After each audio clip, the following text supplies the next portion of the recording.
Hey everybody, happy Monday. Welcome to the Wise Guys, the largest BYU sports live stream show in the whole world. Most watched collegiate sports live stream talk show on YouTube. That's pretty big. Tokyo's right on the stream out of the gate. What? And so here we go. We've got a happy Cougar Nation. Just beat Utah 7-0, 11th in the country. So much good stuff tonight that we're thrilled to have you here. Yeah, Saratoga Springs is in the house. Mark Asheville, best night of the week. Thanks for that, Mark. Idaho Falls is in the house. Billings, Montana is in the house. All over the place. Cache Valley was one of the first in the house. I love that Tokyo was like first up though. Yeah, that was pretty Happy cool. Tuesday over there. Ridge, California. It's 9 a.m. on Tuesday, according to John Franklin in Tokyo. So we're glad you're listening at 9 a.m. There's Springfield, Virginia. Yeah, already the live stream is hopping. We appreciate it very much. And remember, Wise Guys is presented by Brady Plus, Eddie, and Mountain America Credit Union, and is distributed by the Deseret News. You can watch this week's new podcast tomorrow wherever you get your podcasts. So we'd like it when you're on the live stream with us, but if you're listening on the podcast tomorrow or watching it on YouTube later in the week, we love you too. We love you all. We love you all. So absolutely. We invite you to subscribe to our free email at wiseguys.com. Also watch for all our past content there. Every interview we've done over the last 3.5 years is sitting right there for you. All the big names in BYU lore. And then hit the free subscribe button on our YouTube channel. That just helps us build the show, and we're all about building the show. How about from Civil War Ranch in Carthage, Missouri? On the stream, there's Rexburg, Idaho, but I believe Alan's in from Missouri. Good to have you with us. Yeah, and way to go, Robbie says Dallas be here. Yeah, so Dallas is in the house, and they'll be down in a couple weeks, close to Dallas. Well, I guess about 5 hours out to Lubbock, but that's right. That's going to be. It's like 5 hours into the wilderness to go to Lubbock, and you don't get lost in the mountains over there. Kyle Chittister watching in Rexburg. Kyle, is that your son? The great offensive lineman down here at BYU right now that's going to have a crazy good future. I hope that is. Or brother or something, Kyle. Thanks for watching. Let us know if you're related to that Chittister, the great lineman. Steve from Vegas, good to have you here. David Day is 35,000 feet on the way to New York City. So on board, say hello to everybody on the plane. There's North Carolina in the house as we span the globe. And what a show we have for you tonight. BYU football beats Utah, so we're going to talk about that. It's been the buzz of all things since late Saturday night, and we'll recap that one. We'll also take a look at Iowa State. The games just get bigger and bigger from here on out. And we'll hear from Kalani Sitake, get his thoughts to kick off game week. Yeah, when you're ranked number 11 in the country, and then all of a sudden every single game every week is the biggest game of the year. When you're ranked that high, because there's so much at stake when you're ranked that high that you want to just keep building. So, it's big time. So, Kalani, we're going to hear a thought from Greg Welch, BYU Alumni Activities Chairman in Ames, Iowa. He's going to talk to us about what's up in Ames this week. They got the undefeated Cougars coming. Yeah, pretty for the first time in a long time. And, boy, they're really excited about it. Let's see. Tennessee's on the stream. Hey, Gary, good to have you here. Let's see. There's Thousand Oaks, California. Robert. Houston. That says Utah Utes, we have a problem from Houston. The Mackies are in. Houston, we have a problem. It's Utah, we have a problem. There's Savannah, Georgia. Boy, we're all over the place tonight. Fantastic. Yeah, fun stuff. A.J. DeBanza, we watched him at practice today. He picked up a huge national honor today as BYU gets ready for North Carolina Friday night. You and I are on the call for that game. Steve Cleveland's going to be here tonight, and we'll talk about these exhibitions and how important they are, how important they can be. Also, he coached Paul George at Fresno State, so we had an NBA caliber guy on his roster. What did that do to the team and the chemistry and all that stuff? Because that's what Kevin Young has over here. Maybe 2 NBA guys on the roster, and maybe more than that. So Steve's insight on coaching Paul George through that, I think, will kind of give us an idea of what Kevin Young's dealing with. Yeah, and Paul George. All in a good way. Yeah, Paul George, very, world-class player in the NBA, all-star, big-time player. So he knows what it's all about. And as mentioned before, Wise Guys is presented by Brady Plus. Brady Plus provides cleaning, food service, and packaging equipment, dispensers, and service and repairs With over 150 distribution facilities across the country and over 6,000 employees. Learn more at bradyplus.com. Naperville, Illinois, and on the stream. So is Vernal, Utah. Hey, guys, great to have you here. Wise Guys also presented by Eddie, HR and payroll software built for small businesses. Whether you run a dental office in Spanish Fork, Utah, or a construction crew in Lehigh, Eddie helps you hire, onboard, track time, and run payroll all in one place. Simple, local, reliable, built by business owners who believe people come first. See how Eddie can serve your team at Eddie.com. Wise Guys also presented by Mountain America Credit Union, helping people achieve their financial dreams for over 80 years. Whether you're buying a home, planning for retirement, or managing daily expenses, Mountain America has the tools, technology, and guidance to help you succeed. There's a lot of information waiting for you right there at macu.com. And our Re-Lyte Athlete of the Week is presented by Redmond. Boy, we could have picked any from a big pile of outstanding performances over the week, but we think we found the best, and we'll announce that athlete coming up in just a bit. But Re-Lyte Athlete of the Week presented by Redmond, Secrets into Salt. Learn what it can do for you at redmond.com. And once we say that, once we announce the name, you'll go, oh yeah, okay. Yeah, of course. Yeah, makes sense. You and I were talking today with Coach Young about how many good freshmen there are in all of the programs. We kind of were just going through the freshmen that are having, like BYU has world-class freshman athletes in multiple sports right now. And how fun is that to know that they're all around for a while? And it's going to be, well, AJ's probably only around for 1 year, but everybody else is around for a while. Right. So it's going to be really fun. And let's remember that Wise Guys is distributed by the Deseret News and Deseret.com, Utah's newspaper since 1850. All right, let's talk about what everyone wants to talk about. The AP poll has BYU at 11. The coaches poll has them at 10. The ESPN college football bracket projection has BYU as an 11 seed in the 12-team college football playoff. So they couldn't ask for a better spot to be in today. And here they are. And you want to see things we've been talking about, well, once you get to a certain point, you can't take big jumps. There are so few undefeated teams now that I think BYU every week surprises a group of folks and moves up. I was surprised it went from 15 to 11. I'm telling you right now, you go back and you beat Iowa State back there and you remain undefeated on national television in the middle of the day, you're going to move up another couple of spots. You're going to move up in front. Even if everybody wins in front of you, you're going to pass some of those one-loss teams like that are in the SEC that are ahead of you just because they're in the SEC. You get to 8-0. Then you go through that bye week and you go beat Texas Tech, and you're finding yourself knocking on the top 5. And that's pretty rarefied air. So, yeah, you got to win to do it. Yeah. But you're in position to do it. Beaumont, Texas on the stream. There's Vicksburg, Mississippi, Denver, Colorado. Great to have all of you with us here on the Wise Guys. Yeah, you mentioned the 6, right? The 6 teams that are still undefeated. Navy's kind of a surprise. Right. And Georgia Tech, too. Yeah, Georgia Tech. You know, A&M, Ohio State, Indiana. Okay, at some point, Ohio State and Indiana are going to play. But you know what? We're not worried about them, right? 12 teams get in the playoff. But the first thing is to get into the Big 12 championship game, because that's the only way to get into the playoff. Unless you're ranked number 2 and you fall to number 4 and some of that stuff. But we just haven't been in that space. But they're in a space now, as Wisconsin comes on the stream, they're in a space now where it is, it's really cool, and so few people get to be in that space. Last week, there were about 4 other Big 12 teams in that space, and now the space has shrunk. And you know who's out of the space? The Utes. Right. And Utes dropped back out of the rankings. Yeah. And the nice part is they made an appearance long enough for BYU to have a ranked opponent win. Because they were ranked when they beat them. That's right. And now they're just outside. They're just barely outside. So Utah's team is still respected.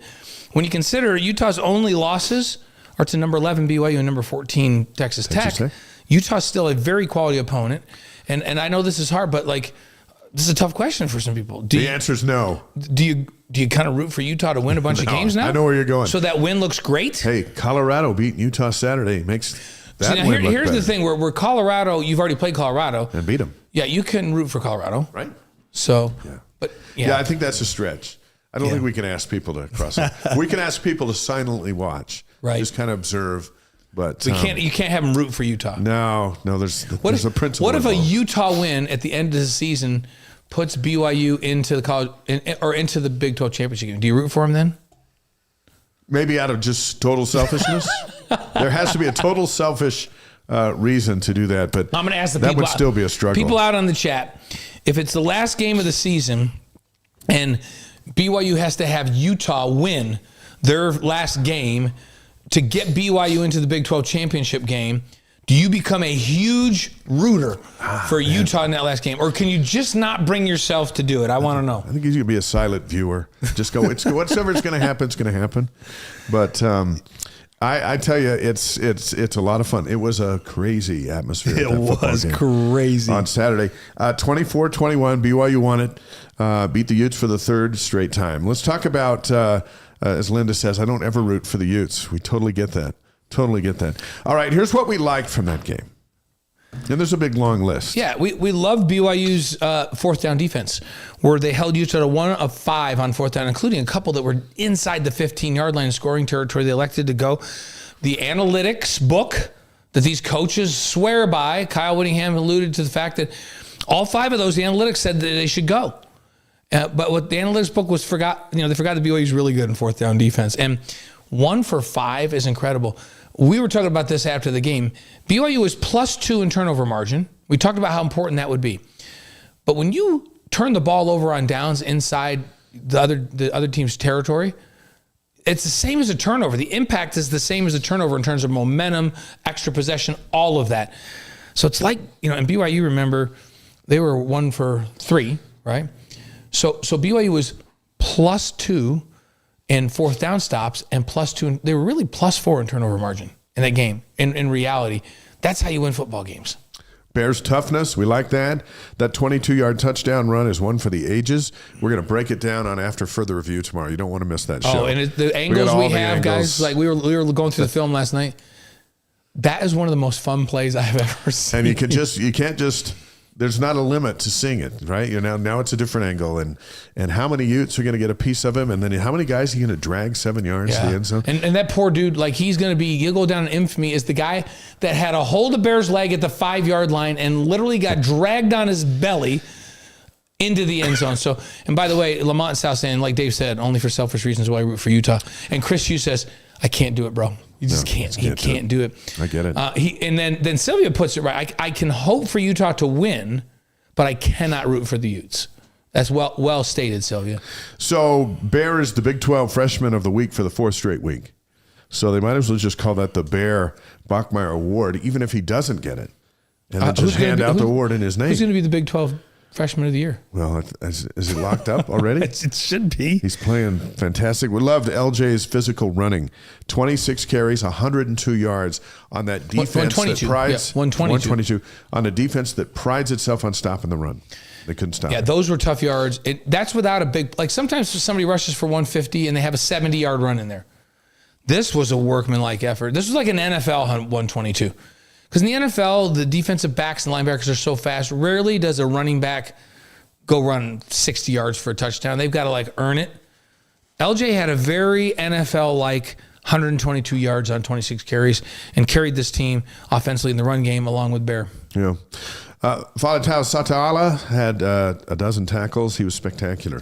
He had that one shot where he laid out Merriweather on the sideline. He hit him so hard. It was clean. The next week. Absolutely clean and absolutely just decked him. Yeah, we're going to look at that Separated him from the ball. We're going to look at that one on AFR. I talked with Fale today as we're prepping for our pregame show, and he said, I said, what do you like? You like picks or do you just like nailing guys? And he said, well, I like picks.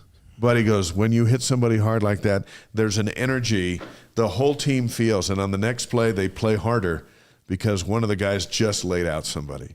Yeah. And so it's kind of a mixed bag, but he played fantastic. And Raider DeMooney didn't play; he was out hurt, but they didn't miss a beat back there at the safety spot. Yeah, and that 3-man rotation they've had with Tanner Wall and Faletau Satuala, and then Raider DeMooney is as good as there is in the country at strong free safety. Then you had Talon Alfrey, who against a run team like Utah, you have no problem sticking him in the game. He's a multi-game starter over his career here.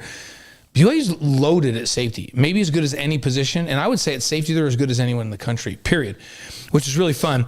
Now, Tanner Wall ended up having 10 tackles, that incredible interception where he just rose up over the receiver and just mossed him. He mossed the receiver and took the ball away. That was a game-changing play. And those 10 tackles, I think he had 7 solos, earned him the Big 12 Defensive Player of the Week. So you had the Big 12 Freshman of the Week and the Big 12 Defensive Player of the Week. So and I'm going to give you guys a little insight here that you're only going to hear on our show. And 2 things that happened. They talked about in the defense room, the safety room this week, that if they could get Utah to have to play from behind, that they could get Dampier to have to throw the ball down the middle and put some air under the ball, and that they were going to get an interception that would change the game. So if they would get really involved in the run game, and I would say when one safety has 12 tackles and the other has 10, that's getting really involved in the run game. It's going to pay off later in the game when you get a pick. So BYU defense is about to run out on the field. BYU had just turned the ball over or getting the ball to Utah. And in fact, they might have scored, and now Utah had the ball. And Tanner turned to the safeties that they were standing there together and to his coach, Coach Fowler, and said, "This is the drive. I'm getting a pick." And he went out on the field and got a pick. Went out, got it. And he went up and got it. He called his shot on that drive. That is incredible. So that's pretty fun. And he earned Defensive Player of the Week in the Big 12. Pretty awesome. All right. Nick's on stream from Tucson. Jordan in from Greenville, North Carolina. Eric's in from Singapore. And Mahanray in from Jakarta, Indonesia. We always love when Indonesia joins the show. We do love it. We do love it. And we love when the whole world jumps on here. And share your thoughts with everyone on the stream and with us here on the show. We'll try to pass on as many of those as we can. Here's what we didn't like. We didn't like BYU's third down defense. Utah was 5 of 12, and then they went for it. We were better on fourth down defense than third down defense. And it just seemed like, and I know there were a lot of people that felt that way too, 3rd and 9, 3rd and 15 or whatever, they just found a way to get first downs. Yeah, they had a couple of big ones, but Utah is one of the top third down offenses in the country with that quarterback threat. And many of those, they had a couple of big ones, but they had a lot that were short yardage because they've been really good all year on first down. And they had a few big plays on the edges. But 5 of 12 against the Utah team, that's below their season average, but we'd still like to see BYU be better than that. Yeah, that one had folks frustrated because you had to get off the field. Right. And get the offense back on the field. And another area that we weren't very happy about was clock management at the end of the first half, where BYU was out of timeouts, but they just kept running the ball and then eventually ended up kicking a field goal when a touchdown would have been obviously preferred. But there was some confusion in there, and it was a moment for Bear, and Bear said, he wasn't hearing from the coach in his helmet as they can talk through the radio system. And finally Chase was like, "Hey, Bear, go up and spike the ball." And we got to get the field goal team in. Right. And they got 3 points.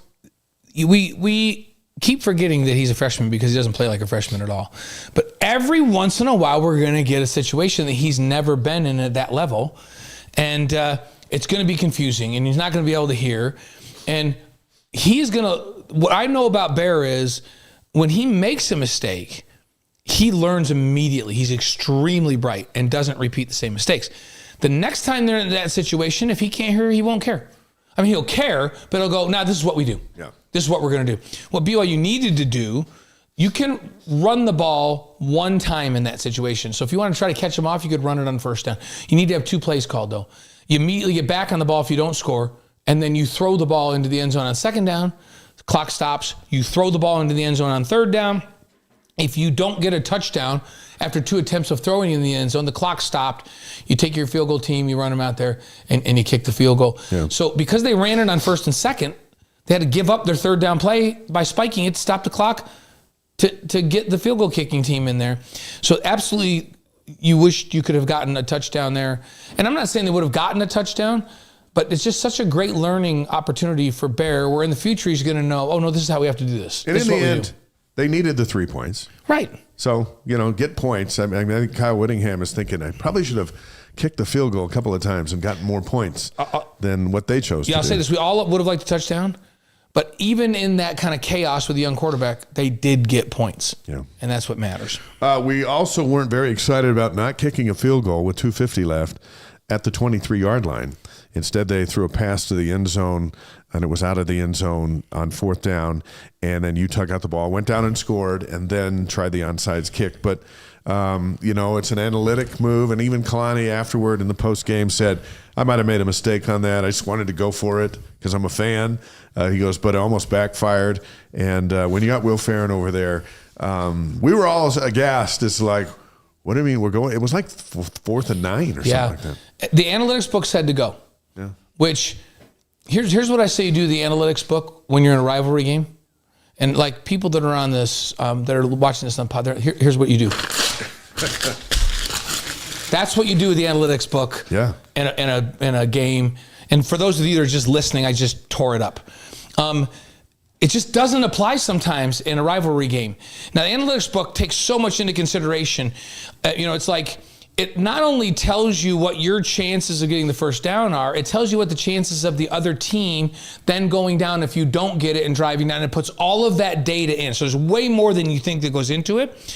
And what analytics book is saying, you should go for the touchdown, because if you get the touchdown here, then you have a 100% chance of winning. Yeah. 100% chance.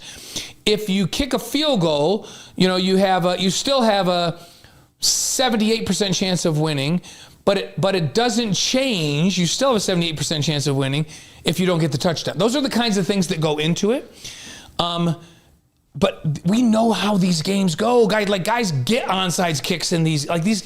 So there's a point when you take that analytics book in certain types of games where you're thinking about momentum and all the emotion, that you just go, I know what the analytics book says. Yeah. We're taking the points right here. We're kicking the field goal. And I think if Kalani would go back and do it again, he would go, yep, analytics book, I get it. The data says, we have the same chance to win if we don't get this as if we kick the field goal. So I don't care. I'm kicking the field goal. Right. Send Will Farron in. He's the best kicker the program's ever had. And what's the chance that he makes that field goal? 99? Pretty close. From that distance, right? Yeah. So, yeah. All right, here's what Kalani said today as he kicked off a brand new week on the heels of the Utah win, and with Iowa State coming this Saturday in Ames. Let's listen to Coach for a couple minutes. Excited for next week. Obviously, had a great game last weekend, and now that we've celebrated that, time to move on and get working and for our next opponent. That's what we're doing right now, and focus on Iowa State. Well-coached team with Matt Campbell, who's been there for a while, and honestly, he's done a great job with his coaches. The play callers are guys that have been there for a decade too. So, really good matchup. Well-coached team. Watching them on film. They do all the little things right, so it's not going to be easy going on the road. But I'm looking forward to the matchup with our team and our program. There's a lot of really cool things that we can work on. I like the progress of our program right now, but we know there's going to be a lot of attention to detail, especially going over the game from last week and making that transition to prepping for this week and getting for this next game. Iowa State's coming off of a bye, so they've had some extra time to prepare for us. So it's not going to be an easy task, but we knew going into it that this is the position we would be in, and that we'd have an opportunity to really improve. And we have a bye after this, and so we can really put all our efforts into this and do everything we can to give our best effort and make sure that we improve from last week to this week, and also make sure that we do our best to get ourselves in a good position for success. But that's easier said than done. Iowa State's a really well-coached team with a lot of athletes and great players on in all three phases. And we're going to be in their home crowd, so that's always going to be a good challenge. But I'm looking forward to. I want our guys to embrace the opportunity and have fun with it. And it's going to be a really cool environment. And kickoffs at 2:30 there, 1:30 here, so it's going to be a lot of fun. So, what questions do you guys have for me? That's Kalani's opening comments today to the media on Monday ahead of the Iowa State game and on the heels of the Utah win.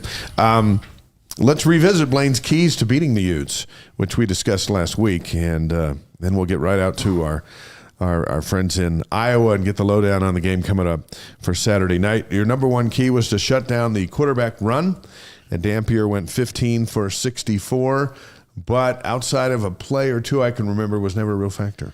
No, and their running backs had a couple of decent runs. They ran the ball on the outside pretty well. But Dampier, like, remember, he was coming off a game where he ran the ball 10 times for 120 yards. He's been their leading rusher, and so I'm going to give BYU a plus on that one. Okay. Number 2 key, limit big plays, no home runs. They had 2 big plays all night, a 49 and a 52. One was a home run, went into the end zone. The other one didn't turn out to any points. They still get a minus because I said no home runs. So they got 1 home run. When the turnover margin, BYU was +2. Yeah, and remember what we said. They were 1 for 5, and BYU was, also had a couple of stops with their offense on fourth. I'm almost saying that was +4. I'm giving them a plus on turnover margin. In actual turnovers, in the 3-game winning streak BYU now has over Utah, the Cougars are +7.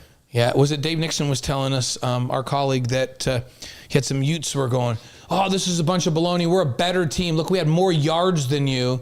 And one of Dave's friends, that's the statistician, went back, and during that 9-game winning streak where Utah beat BYU, there are multiple games where BYU far outgained Utah, but won the game because they forced turnovers. I just love it. I love it. They go to such great efforts to have something to talk about because they are so bummed out. Well, and we're reviewing that. Like, there was a time during that night, I would say that during the beginning of that 9-game streak, where we're like, man, the Utah's just better. They just have better athletes right now. This is going to be tough. And then toward the end of it, it was like, okay, wait a minute here. These games are getting really tight. BYU's first 22 are as good as Utah's first 22.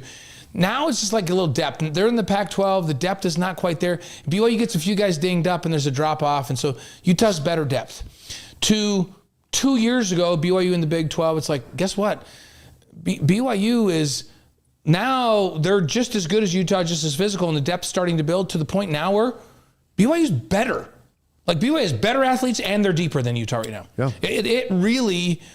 The Big 12 was the big changing point, and if you went position by position, BYU is more talented than Utah, and they're deeper than Utah right now. And they're both well-coached teams. BYU is a very well-coached football team.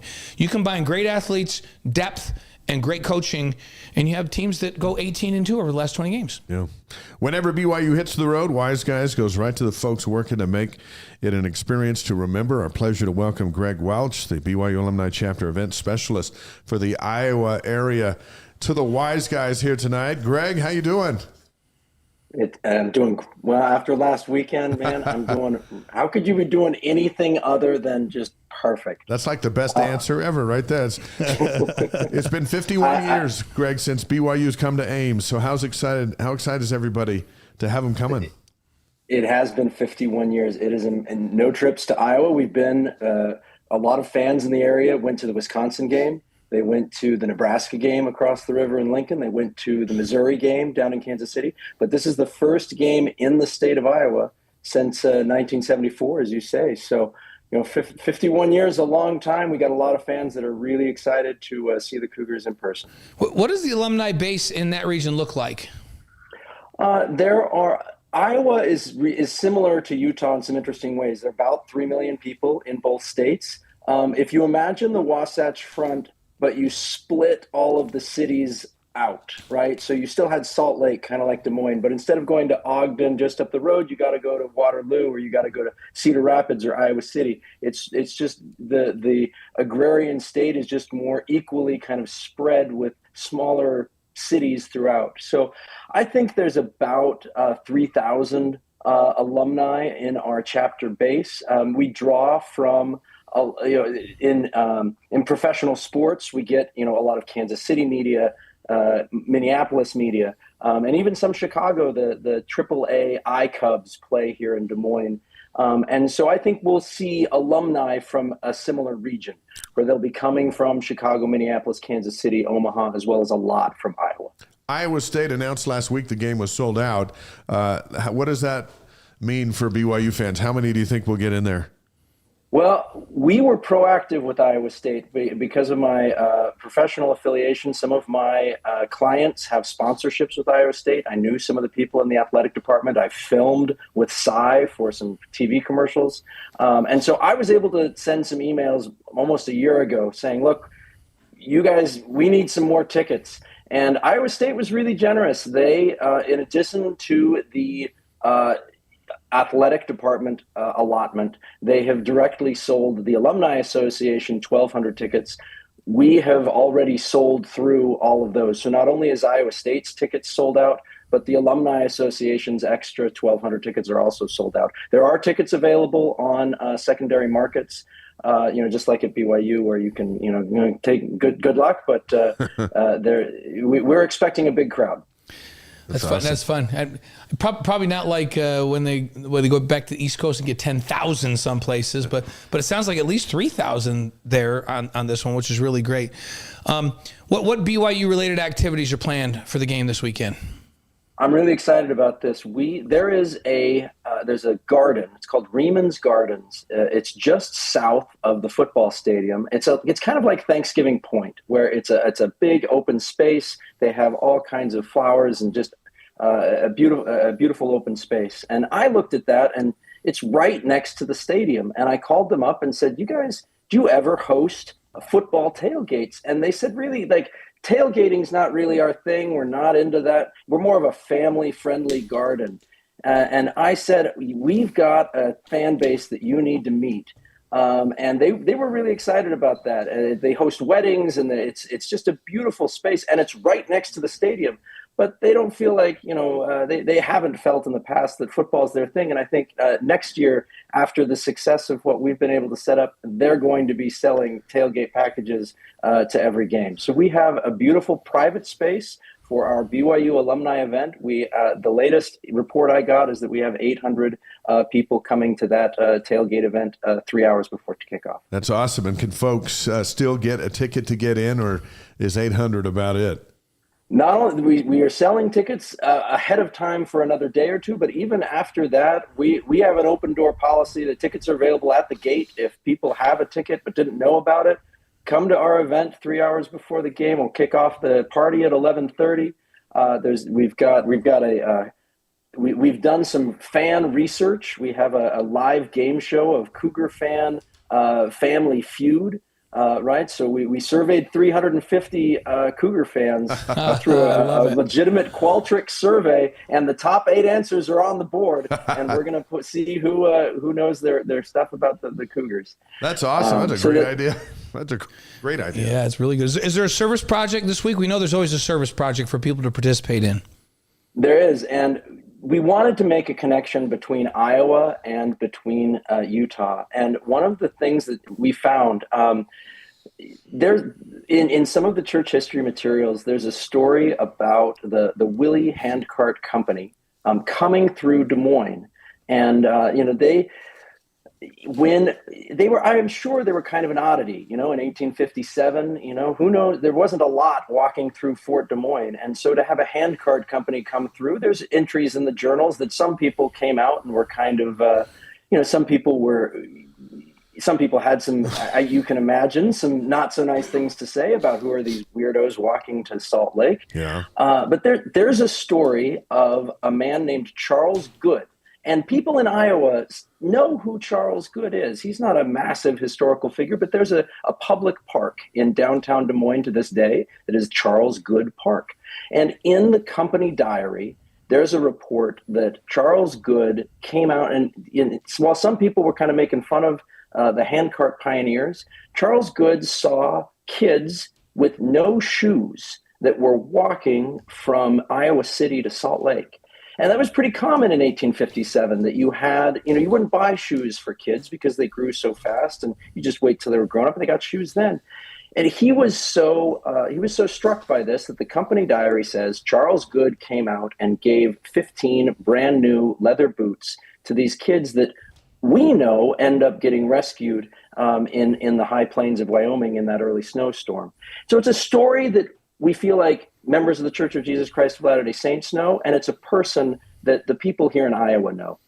And so our service project is that we want to pay that generosity of Charles Good forward. We are gathering children's shoes, and as well as clothes and blankets, coats and blankets at the tailgate event. And so we just feel like this is a great opportunity for the church to come back to Iowa and be represented by BYU. And for when we look at the goodness of the people of Iowa, they saw these barefoot kids that I don't think it's a big stretch to imagine that some of those kids may have had their lives saved by having new shoes in Iowa, whereas as close as some of them did die, as close as many of the others came. And so that's our inspiration. We're paying forward. The charity of Charles Good here in Iowa is a great example of a great Iowan. And with BYU coming back, we're working with a charity here called the Johnston Partnership. We're kind of the boots on the ground, if you will, to get that gathered, and then they are the experts at knowing the people in need and are going to get those in the right places for us. That's a great idea. Nice job. Greg Welch, the BYU Alumni Chapter Event Specialist for the Iowa area, is on the Wise Guys, presented by Brady Plus, Eddie, and Mountain America Credit Union. Howard's in Japan, so we're in Japan, Indonesia, Singapore. Yeah, we got a couple in around Japan. the world. Like Howard's in Hokkaido. And somebody else was in Tokyo, Indonesia. Yeah, wow. Everybody's excited Global about audience tonight. The Cougs being 11th in the country, 7-0, and coming to Ames, Iowa. So, Greg, what are your 3 keys to a BYU victory there at your place on Saturday? I'm really curious about Iowa State's health. Iowa State started 5-0. They lost 2 tough games, but I think a huge factor in their those last 2 games, they lost their top 2 cornerbacks. Their defense has just not been able to hold up without that personnel. That said, they're coming off the bye week.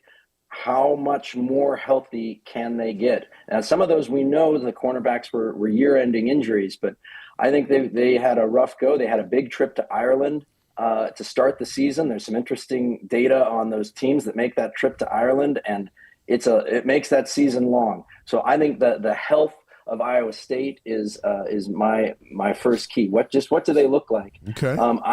I'm really curious about, and conversely on that, I think their backup cornerbacks seemed very vulnerable when they were at Colorado. Bear looked to me like the Bear throwing the ball. I felt like beating Utah, the key was running the ball. I think the Iowa State is more vulnerable through the air. So I want to see Chase Roberts and Parker Kingston and going available and outrunning those routes. All right. And so lastly, I guess I love what K-Pop's doing with special teams, and I think those points, I want to see something special, whether that's another fumble punt that we're recovering, punt return, a kickoff return, points or turnovers on special teams. Got it. Those are great keys. And remember, there was a turnover in special teams last week that helped turn that game when Utah fumbled a punt. Yeah. So special teams showing up big every week. Hey, Greg, thank you so much for joining us. Say hello to everybody from the Wise Guys out there in Ames, and have a great time on Saturday. The weather looks like it's going to be perfect. Afternoon game, which is great, and best of luck in all the coordination and all that stuff. But we salute you for how you rep the Y and all that you're doing, and the board back there, the chapter. Please give them our best, and let's get a win on Saturday. Yeah, I appreciate your guys' time so much. Thank you for giving us the opportunity to tell our story. Look, you don't feel so far away from Provo when you're right here on the live stream. Right here with us. And by the way, Vern from Italy chimes in and says, great history. Super proud of the Cougars this past weekend, but he loved the history lesson you gave to all of us about the shoes and the great kindness that was given toward the Saints that were coming across the plains by those folks in Iowa. Greg, thank you. Thank you, Blaine. Thank you, Dave. All right, go Cougs. They're heading to the Midwest, first time in forever, and they're going in a 2.5-point underdog. We'll talk about some of that stuff later, but hey, a couple of weeks ago it would have been more than 2.5 points, and BYU's got everyone's attention. They're the ranked team. Iowa State is not. It's the same scenario as last week. BYU. So ESPN has their own little, the football power index thing, and then their matchup predictor, where they throw a bunch of data in, a computer generates the matchup percentage chance to win. Last week, BYU was an underdog, started at 3.5 points, grew a little bit, and settled back down in Vegas. So the Vegas line, the betting line. But ESPN FPI had BYU a slight favorite to win the game. We're in the same scenario again this week. Vegas has established Iowa State as a 2.5-point favorite. Now that will move based on the betting. Mm-hmm. But the ESPN matchup predictor has BYU winning this football game. So Hey, at some point, BYU is going to stop being an underdog in all these games. But as long as they keep doing it, Kalani does a great job of telling these kids nobody respects them. Yeah, he's good at selling. He's really good at selling them that. Steve Cleveland's going to join us in a few minutes. He's an author now. That's right. Yeah, but he still is going to come on our show. Okay, will he still hang with us? Still going to come on our show, which is great. Okay, good. And we'll talk about his new book. And also, like we talked about earlier, he coached Paul George. Kevin Young's coaching A.J. DeVanza. Yeah. There's a lot that Coach Cleve went through that we're going to watch BYU go through, and we'll have some of those I want to know insights. who Coach Cleve thinks was more talented at 18, Paul George or A.J. Yeah, we'll ask him. Coming up here in just a couple minutes. Here's what we learned last week in the Big 12, which sets up everything that's going towards Ames this weekend. Arizona State upset Texas Tech 26-22. Morton didn't play. Leavitt did. That's the difference between Arizona State with their quarterback or without. But what that did is that took Texas Tech from the driver's seat. They're no longer in it. And now BYU and Cincinnati are in it. And the question is, what's up with Barron Morton? Because now this is 2 games. Like, remember, their backup quarterback, Hammond, who's a LDS kid from down in Texas, he took them to victory over Utah earlier in the season. Now Barron's out again, and he misses the game, and not quite as much success. And a little film on him now, right? A little film on the backup quarterback. Yeah. And let's face it, Sam Leavitt is Arizona State's offense. He's their leading rusher. He doesn't have Scatteraboo in the backfield. And we all thought, man, Scatteraboo is ridiculously good. Guess what? He's ridiculously good in the NFL. So that explains a lot of why they were good. So without him, Sam Leavitt, he is the offense. He's their leading rusher. He's their leading passer. And it's really evident when he's playing, they are a different football team. Clint on the stream says, checking in from Westlake Village, California, quote, "There's a bear loose in Provo." Now, I know you're proud of that one, Clint. Nice job. A couple emojis there. Thanks for being with us. Cincinnati, speaking of bears, they're Bearcats. Mm-hmm. So they're kind of bear and cats. The Bearcats. I don't know I'm not quite sure what Bearcat is. But it's got bear in it, and they're playing good too. They beat Oklahoma State 49-17. So BYU and the Bear and BYU and the Bearcats are tied for first place. Yes, Cincinnati, and remember BYU's got to go there. That's going to be wild. BYU is a surprise, but are they really? The surprise is that Bear Bachmeier is as good as he is. Yeah. Everybody expected BYU to be a top 15 team, but when they lost Jake Retzloff, said, "Whoa, you're gonna play? Who are they going to play a quarterback?" And now they're going, "Oh wait, this kid's good," so they're really good again. Cincinnati's just kind of out of the blue, really good. I think they're the biggest surprise in the league, and they're playing extremely well in physical football. So, and then Houston's the other big surprise. Yep, beat Arizona. In the league. They beat Arizona 31-28, and Houston finds itself right up there in the top of the Big 12 rankings. So that's another surprise. Those are the 2 big surprise teams. I'm going to say Bears the Houston surprise. Was in the cellar last year. Bears the surprise player in the league. And because he's performing the way he is, BYU's not a surprise at this point. Those 2 teams are still a huge surprise. TCU beat Baylor 42-26. The Horned Frogs are BYU's next home game on November 15th, and that'll be a bloodbath. They're all that way. And UCF routed West Virginia 45-13. Tough year for the Mountaineers. Yeah. That was a big one at home. Central Florida's got to come to Provo in the middle of the winter, basically. Build a snowman out here. So BYU, Cincinnati tied first place at 4-0. Arizona State, Texas Tech, and Houston are next at 3-1. And here's what's coming this weekend, starting Saturday. BYU and Iowa State, 1:30 on Fox. Houston is at number 24, Arizona State. That's at 6 on ESPN2 or U. Oklahoma State's at number 14, Texas Tech. That's bad news for the Cowboys. That's at 2 on ESPN2 or ESPNU. They'll flip those around. Yeah. Kansas State's at Kansas. Always a tough one. We just went through BYU, Utah. That's at noon on TNT. Baylor is at number 21, Cincinnati. Let's watch that one. That might be my upset alert right there. That's an interesting game. Yeah. And that's at 2 on ESPN2. And it wouldn't have been an upset at the beginning of the year for Baylor to beat Cincinnati. But I'm saying Baylor to beat Cincinnati now will be an upset. That's my upset alert one. Colorado's at Utah. Late one on ESPN, 8:15. Do not. That's my other upset count alert. Out the Buffs on that one. You and I were talking about that. Colorado, when BYU played them, we went, whoa. That's a good thing BYU just played them this early in the season, because wildly talented team with like 40-plus kids that weren't even there for spring ball that transferred in, and they're just getting better every game. That one's an upset alert, to watch. Colorado at Utah. TCU's at West Virginia on ESPN Plus Saturday at 4. The big one is our game. BYU Sports Nation Game Day starts at 11:30 Saturday morning Mountain Time on BYU TV and ESPN Plus. The Cougars and Cyclones at 1:30 on Fox. Post-game show on the BYU TV app and ESPN Plus. These teams haven't played a lot, Just the sixth meeting, the Cyclones lead at 5-0. This would be breakthrough Saturday. Yeah, and the last meeting was in 2023 in Lavelle Edwards Stadium. BYU just got pushed around. That wasn't good. The Cyclones won 45-13, and that was when you said, "Whoa, the Big 12, it's a different kind of football. This is like really physical football." And BYU didn't match up in the trenches that year. Well, I'm here to tell you, BYU is a very different team up front on both sides of the ball than they were 2 years ago. And that's the difference between why they're so good. So we'll talk about my keys in just a minute, but that's part of it. Last time they were in Ames was 1974, and Iowa State won that one 34-7. But the Cyclones are tough this year. They've lost 2 games in a row, and they had a bye week. So it's almost been a month since they've tasted success, and we'll see if that matters. As mentioned, they're a 2.5-point favorite. Weather's going to be cloudy, high of 64, no chance of rain, at least so far. And the Cougs are coming out in the royal helmet, the white jersey, the royal pants with the white trim. That's a good look. Very classic look, and I like that on the road. And Iowa State, they're always really stout and physical offensively. Where they've struggled a little bit this year is on the defensive side. And as Greg pointed out, our Alumni Association chair from back in Ames, they've had some injuries on the defensive side of the ball. They lost both starting corners. And so teams have been able to move the ball a little bit. To give you an idea, BYU, in terms of passing defense, gives up 171 yards a game. Iowa State gives up 203. Rushing defense, Iowa State gives up 141. BYU gives up 121. So total defense, BYU 293, Iowa State 345. And BYU runs the ball a little bit. Iowa State has always been a good physical run team as well.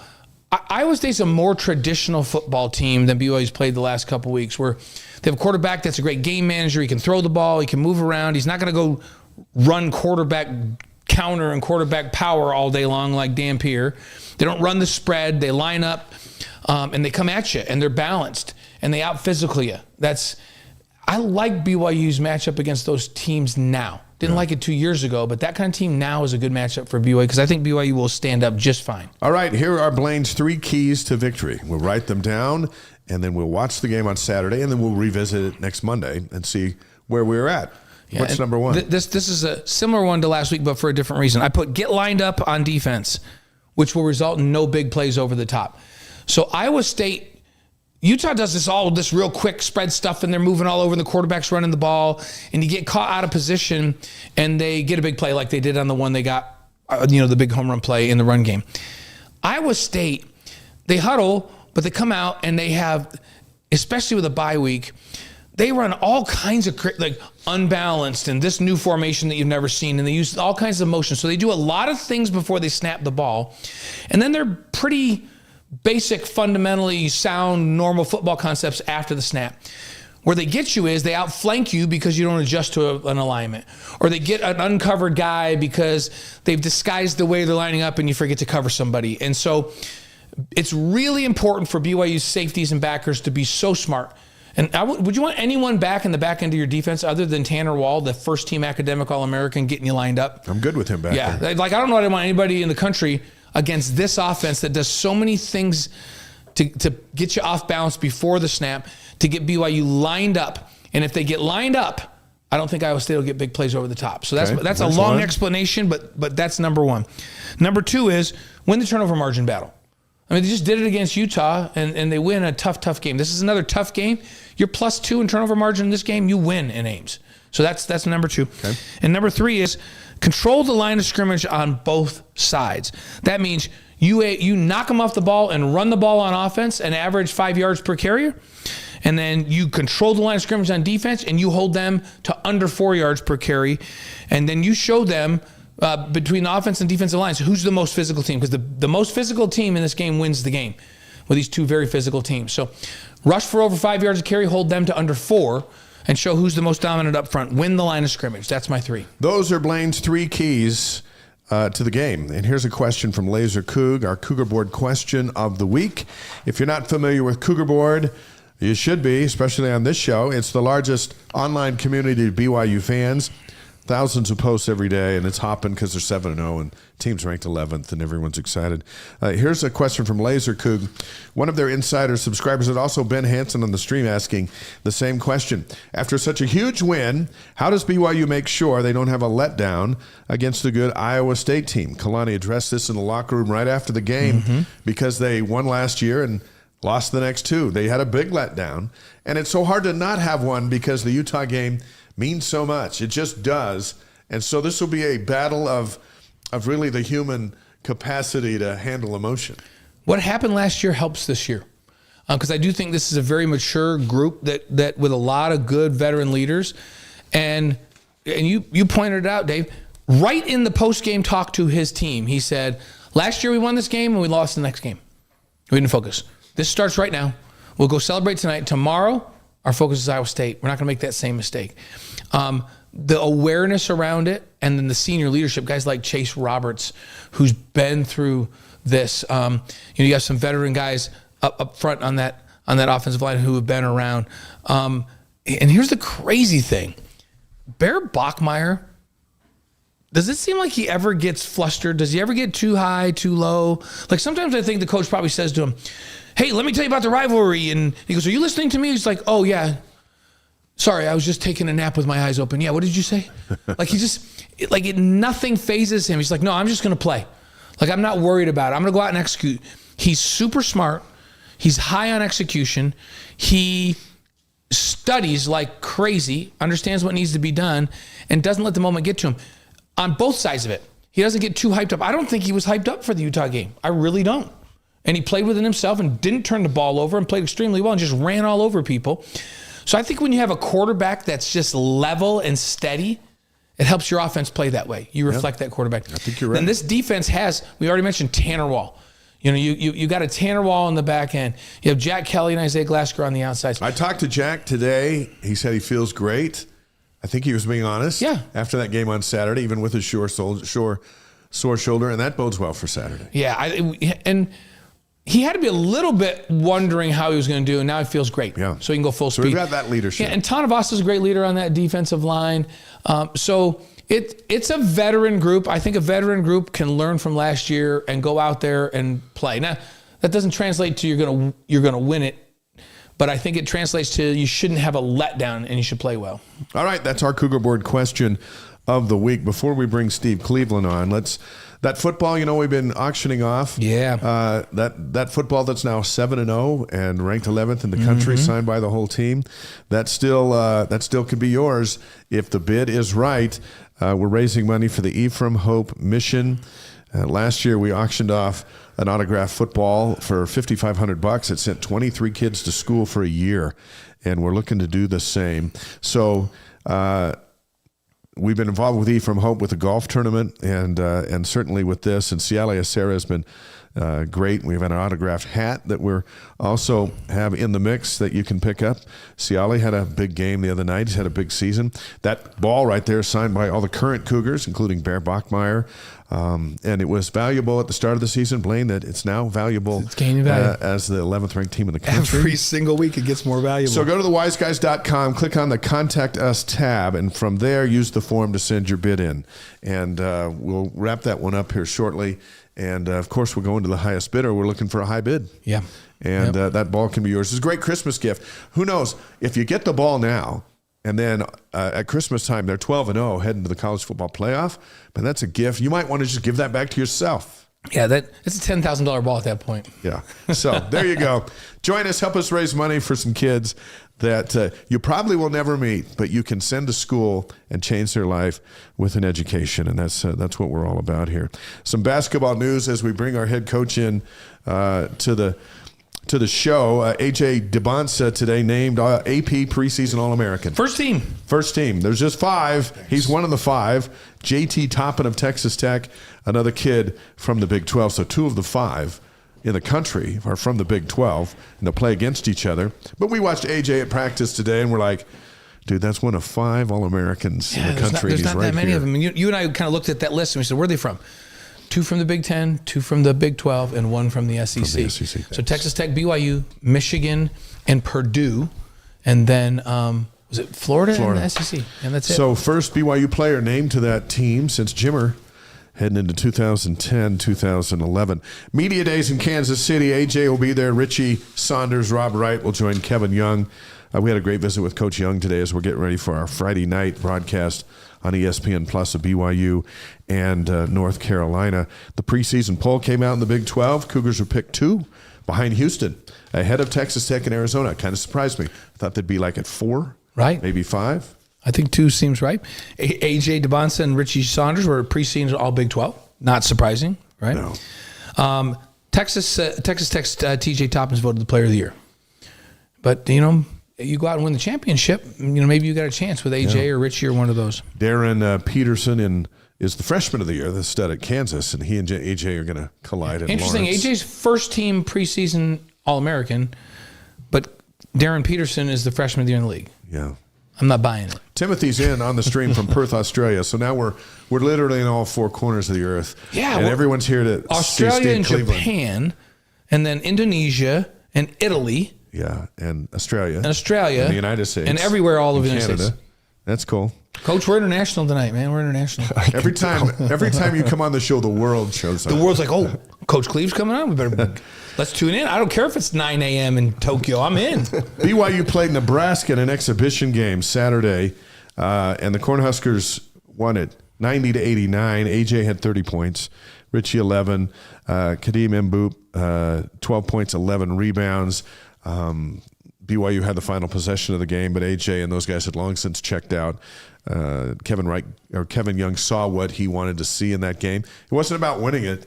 It was at different lineups. They're banged up, so there were some guys in that might not be in ordinarily. Rob Wright only played the first half. He was on a minute restriction. But they got a good workout in, and now they're getting ready for North Carolina, another exhibition game. And we were talking to Kevin, and he was saying that the first game, he didn't use these words. These are our words, but that they had a lot of this, like, guys banged up a little bit, like typical fall camp, and Coach Cleve can talk to us about that a little bit. Typical fall camp kind of stuff. Just a little bang here, a little bang there, a little strain here. So they used that Nebraska game more like a scrimmage, get some stuff ready to go, look at a few lineup things. However, this game against number 25 North Carolina in the Delta Center on Friday night that you and I are broadcasting, also an exhibition, but KY wants to take a little step forward with putting more of the lineups that he'll actually thinks he's going to see, and playing more minutes with the guys that are in that first 7 or 8. And treat it more like a game this week on Saturday, because he wants to start to build some momentum. Yeah, Friday night. It'll be a fun game. Number 25, North Carolina, and BYU's number 8 in the preseason poll. Andy Katz put out his top 10 dark horses that could make a run to the Final Four. He's got UCLA 1, he's got BYU 2, and then Oregon, Arizona, and Iowa State. And the TV details came out since we were last together. 17 games on CBS, Fox, ESPN, ESPN2, TNT, FS1, CBS Sports Network, and Peacock. The remaining games are on ESPN Plus that we'll be on the call for, including Friday night. So the Cougs are going to be all over the place. There'll be no excuse for anyone who said, man, I just didn't get a chance to see them play, because they're on almost every channel. If you don't get at least one of these, then I don't know what you're doing. You don't have TV if you don't get one of these. We believe Andreasen is in from Iceland on the stream. We got Iceland here in the tonight. house now. Have we ever had Iceland in before? I don't know if we have, but it sounds Andreasen, great. welcome, friend from Iceland. And with that, our next guest is a former head basketball coach at BYU and Fresno State. He also moonlighted with us as a BYU TV basketball analyst, is the author of the new book, Touch All the Lines. Our pleasure to welcome back to the Wise Guys our good friend, Steve Cleveland. Great to be you here, said guys. you were going to make a couple notes, and I'm like, it's like you're still writing your book. Look at all that stuff over there. These are excerpts from the book, I can tell right now. Probably not. How do you feel about these exhibition games? Do you like them? Yeah, you love them. I mean, when you put a team together and you're building a team together, you have an opportunity to play all of your guys. And you look at, I'm going to go with this rotation. I might go with another rotation. It gives young players an opportunity where there's not a great deal of pressure. And I think it's a really valuable thing. And I think usually when I had scrimmages, just like they did here at BYU now, is that you play everybody. You give everybody an opportunity, and you have different lineups, And, you know, can this young man, yeah, he's kind of designated point guard, but he swing and be the two-man. And so you're open to looking at what can this young man do versus this young man doing. And the more guys you can have that can play multiple positions, the better you're going to be. Well, plus they fill the arena and they put it on TV, so you get all that stuff too. Yeah, you do, and then that's changed. Because it used to be the double. Like I remember a couple years ago, BYU played a double secret scrimmage against Stanford, and they won. And we're like, well, why is it double secret? Why couldn't they just let people come? You know, I don't know what the logistics of exhibitions are now, because it seems like they're playing everywhere, in and out of seasons. They're going on foreign trips and doing these things to kind of help build chemistry to the team, and also to give younger players an opportunity to make that transition. And, you know, you guys have just talked a little bit about North Carolina, and here's a team that's, you know, they're usually typically always in the tournament, but they didn't have a great year last year, not a North Carolina year. And they, as I've read and kind of got an understanding of North Carolina, what we're going to see is Hubert Davis has, I didn't know this, but I didn't know that Jeff Lebo and Sean May were his assistants. Yeah. So we got a tight big North Carolina name, family. big name North Carolina guys, right? And they have a mix of returning players that are really solid. Seth Trimble and Brad Frederick are good players. This Caleb Wilson was a preseason guy that everybody's kind of talked about. I think he and AJ played the McDonald's All-American game. Exactly. Right. Exactly. And, you know, I think in the ACC, everything I've read is that North Carolina should be somewhere in between 1-4, 1-5. I don't see them winning that conference, but we'll have to see how it plays out. But they certainly are good. And I think this past year, I think the coaching staff in North Carolina, I think the fan base, everybody, think we got to be better than this. And they went to the transfer portal. Yeah. And, you know, you start looking at some of the guys they brought in. We talked about Caleb Wilson, preseason second team. But they really did go in and add more pieces and got to the portal. And, you know, between the transfer portal and, you know, number one, that just allows you to change your team in just a flash. And the other thing is that the opportunities for guys to have a second chance. You know, didn't work out at North Carolina, might work out at, you know, at New Mexico, whatever it might have been. And I love that about college basketball today. I think that, you know, before you kind of felt like, hey, we got this guy, we're stuck with this guy, you know, we can't transfer him, he can't jump somewhere else. Right. I've got to either sit down with his parents and tell him, hey, this is not going to work. That's always a difficult thing to do. But nowadays, there's a place for everybody. You know, if a guy starts in the ACC and it doesn't go well, and next thing you know, he's in the West Coast Conference, right? You know, whatever it might be. And so I kind of like that. I think it gives everybody an opportunity. But the portal group, Carolina hit it. They've got a 7-footer from Arizona that's brought in, Kyle Evans from Colorado State. That's the thing I love about college basketball. You can be playing at Colorado State, spend 2 or 3 years there, average 15, 16 points a game, and by the time you get there, you're better than any freshman that North Carolina can bring in. Right. Yeah. You know what I'm saying? And that's what you see happening now is guys are jumping from, hey, you know, I was at Long Beach State for 2 years, averaged 22 a game, and now he's a mature guy. The Caroliners or all, you know, whoever it might be, they can't get freshmen like that. They've got, you know, 60 or 70 or 80 games of experience. They're more confident, they're more mature. And so I love that about the transfer portal. We were watching Dawson Baker shoot it today. So we started watching him, Cleve, and I noticed he'd made like 3 or 4 in a row. He's just working his way around the 3-point line. The guys are feeding him. The managers are feeding him. I'm like, he's making like 3 or 4 in a row. Hey, Dave, let's watch. So now I start counting 1, 2, 3, 4, 5, 6, 7, 8, 9, 10, 11 in a row. Then he misses one. Then he makes his next 3. And I'm like, he had to just go like 19 of 20. And remember, he wasn't recruited by BYU level program. UCI guy? Yeah, he goes to UCI and he plays like, that's right. And he plays and he's like under recruited and he develops there. Then he transfers to BYU and man, he's going to have a role on this team because when you got AJ and Rob Wright and these guys going downhill, there's a really important role for a dude that you can throw it out there that's going to go make 19 out of 23s from out there, right? Well, and it opens the floor. Yeah. So that AJ can do what he really likes to do. And AJ can shoot the 3, obviously. There's not much he can't do. But when you can surround your team with 2 or 3 outstanding three-point shooters, it just opens everything for you. Now it allows the penetrators. Rob Wright can go in there and penetrate and attack and dump to AJ. Or what guys get better shots when you surround that floor with three-point shooters. So these games, Nebraska and North Carolina, don't count, except they kind of do count. Right, they're on TV, and there's a chance to really make a lasting impression, or maybe an early impression that becomes a lasting impression. There are a lot of folks who are going to watch this game Friday night to find out what North Carolina has, and they'll judge North Carolina, and then they'll go play some cupcakes. But it seems like because it's on TV, it actually becomes a game that doesn't count in the standings, but seems to have some lasting power. Well, they got brand names here. Yeah. You're talking about the ACC, you're talking about North Carolina and all the amazing things that everybody understands. There's such deep respect for those programs over the years, and BYU's in the same position. When you look at what Coach Young has done, and he's really turned this thing around and not that BYU hasn't been really good and had great coaches and teams, but this is a next level thing now. AJ is a big part of that, but I love the foreign players that they're bringing in, and there's a blend with Richie Saunders and like you mentioned others.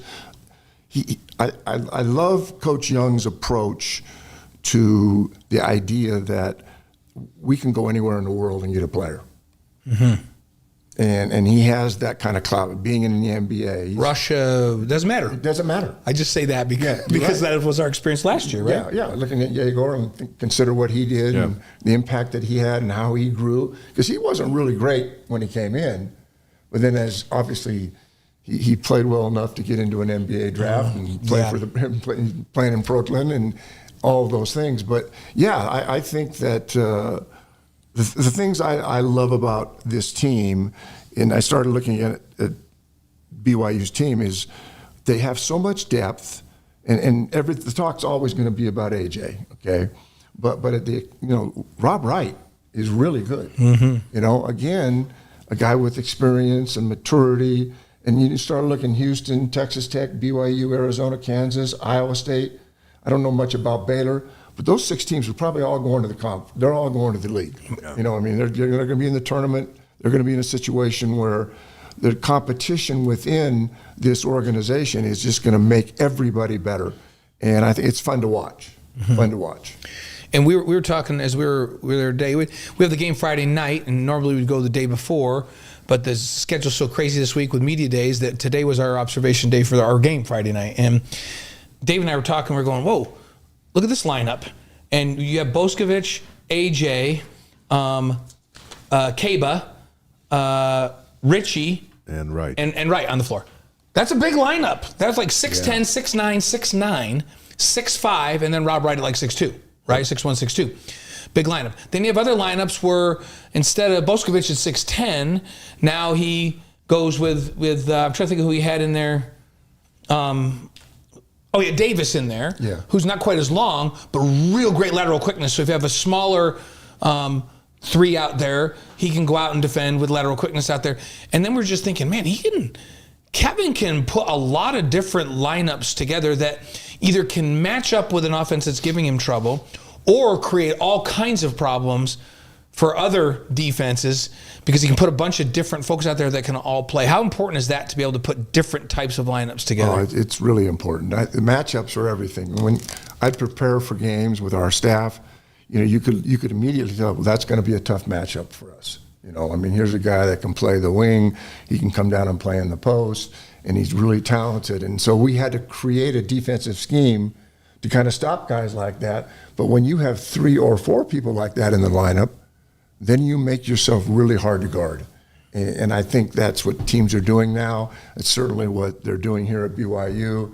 And I think the versatility of guys that can put it on the floor, that can stretch defenses by shooting the 3, that can attack off the dribble. A lot of these guys are coming into the program with that skill set. And then they develop it and get more confidence. And I really appreciate what you said, because you have so many different lineups that you can put here that it can be kind of a nightmare for an opposing coach. And you might match up with one side of group, but you might have a real difficult time when they go small. When I was coaching, I loved to go small. I'd play small forwards because you could open the floor and stretch, and guys got to come out and guard you. And now that allows the guys that are not 6'10 or 6'9", that are big, bulky guys, but when you spread the floor, it puts a real strain on if a 6'11 guy in the post, and he's having to defend in a 6'7 big who can shoot from the three. He nullifies all the 6'10 that he has. It doesn't matter. And so I want more guys that are quick, can play multiple positions.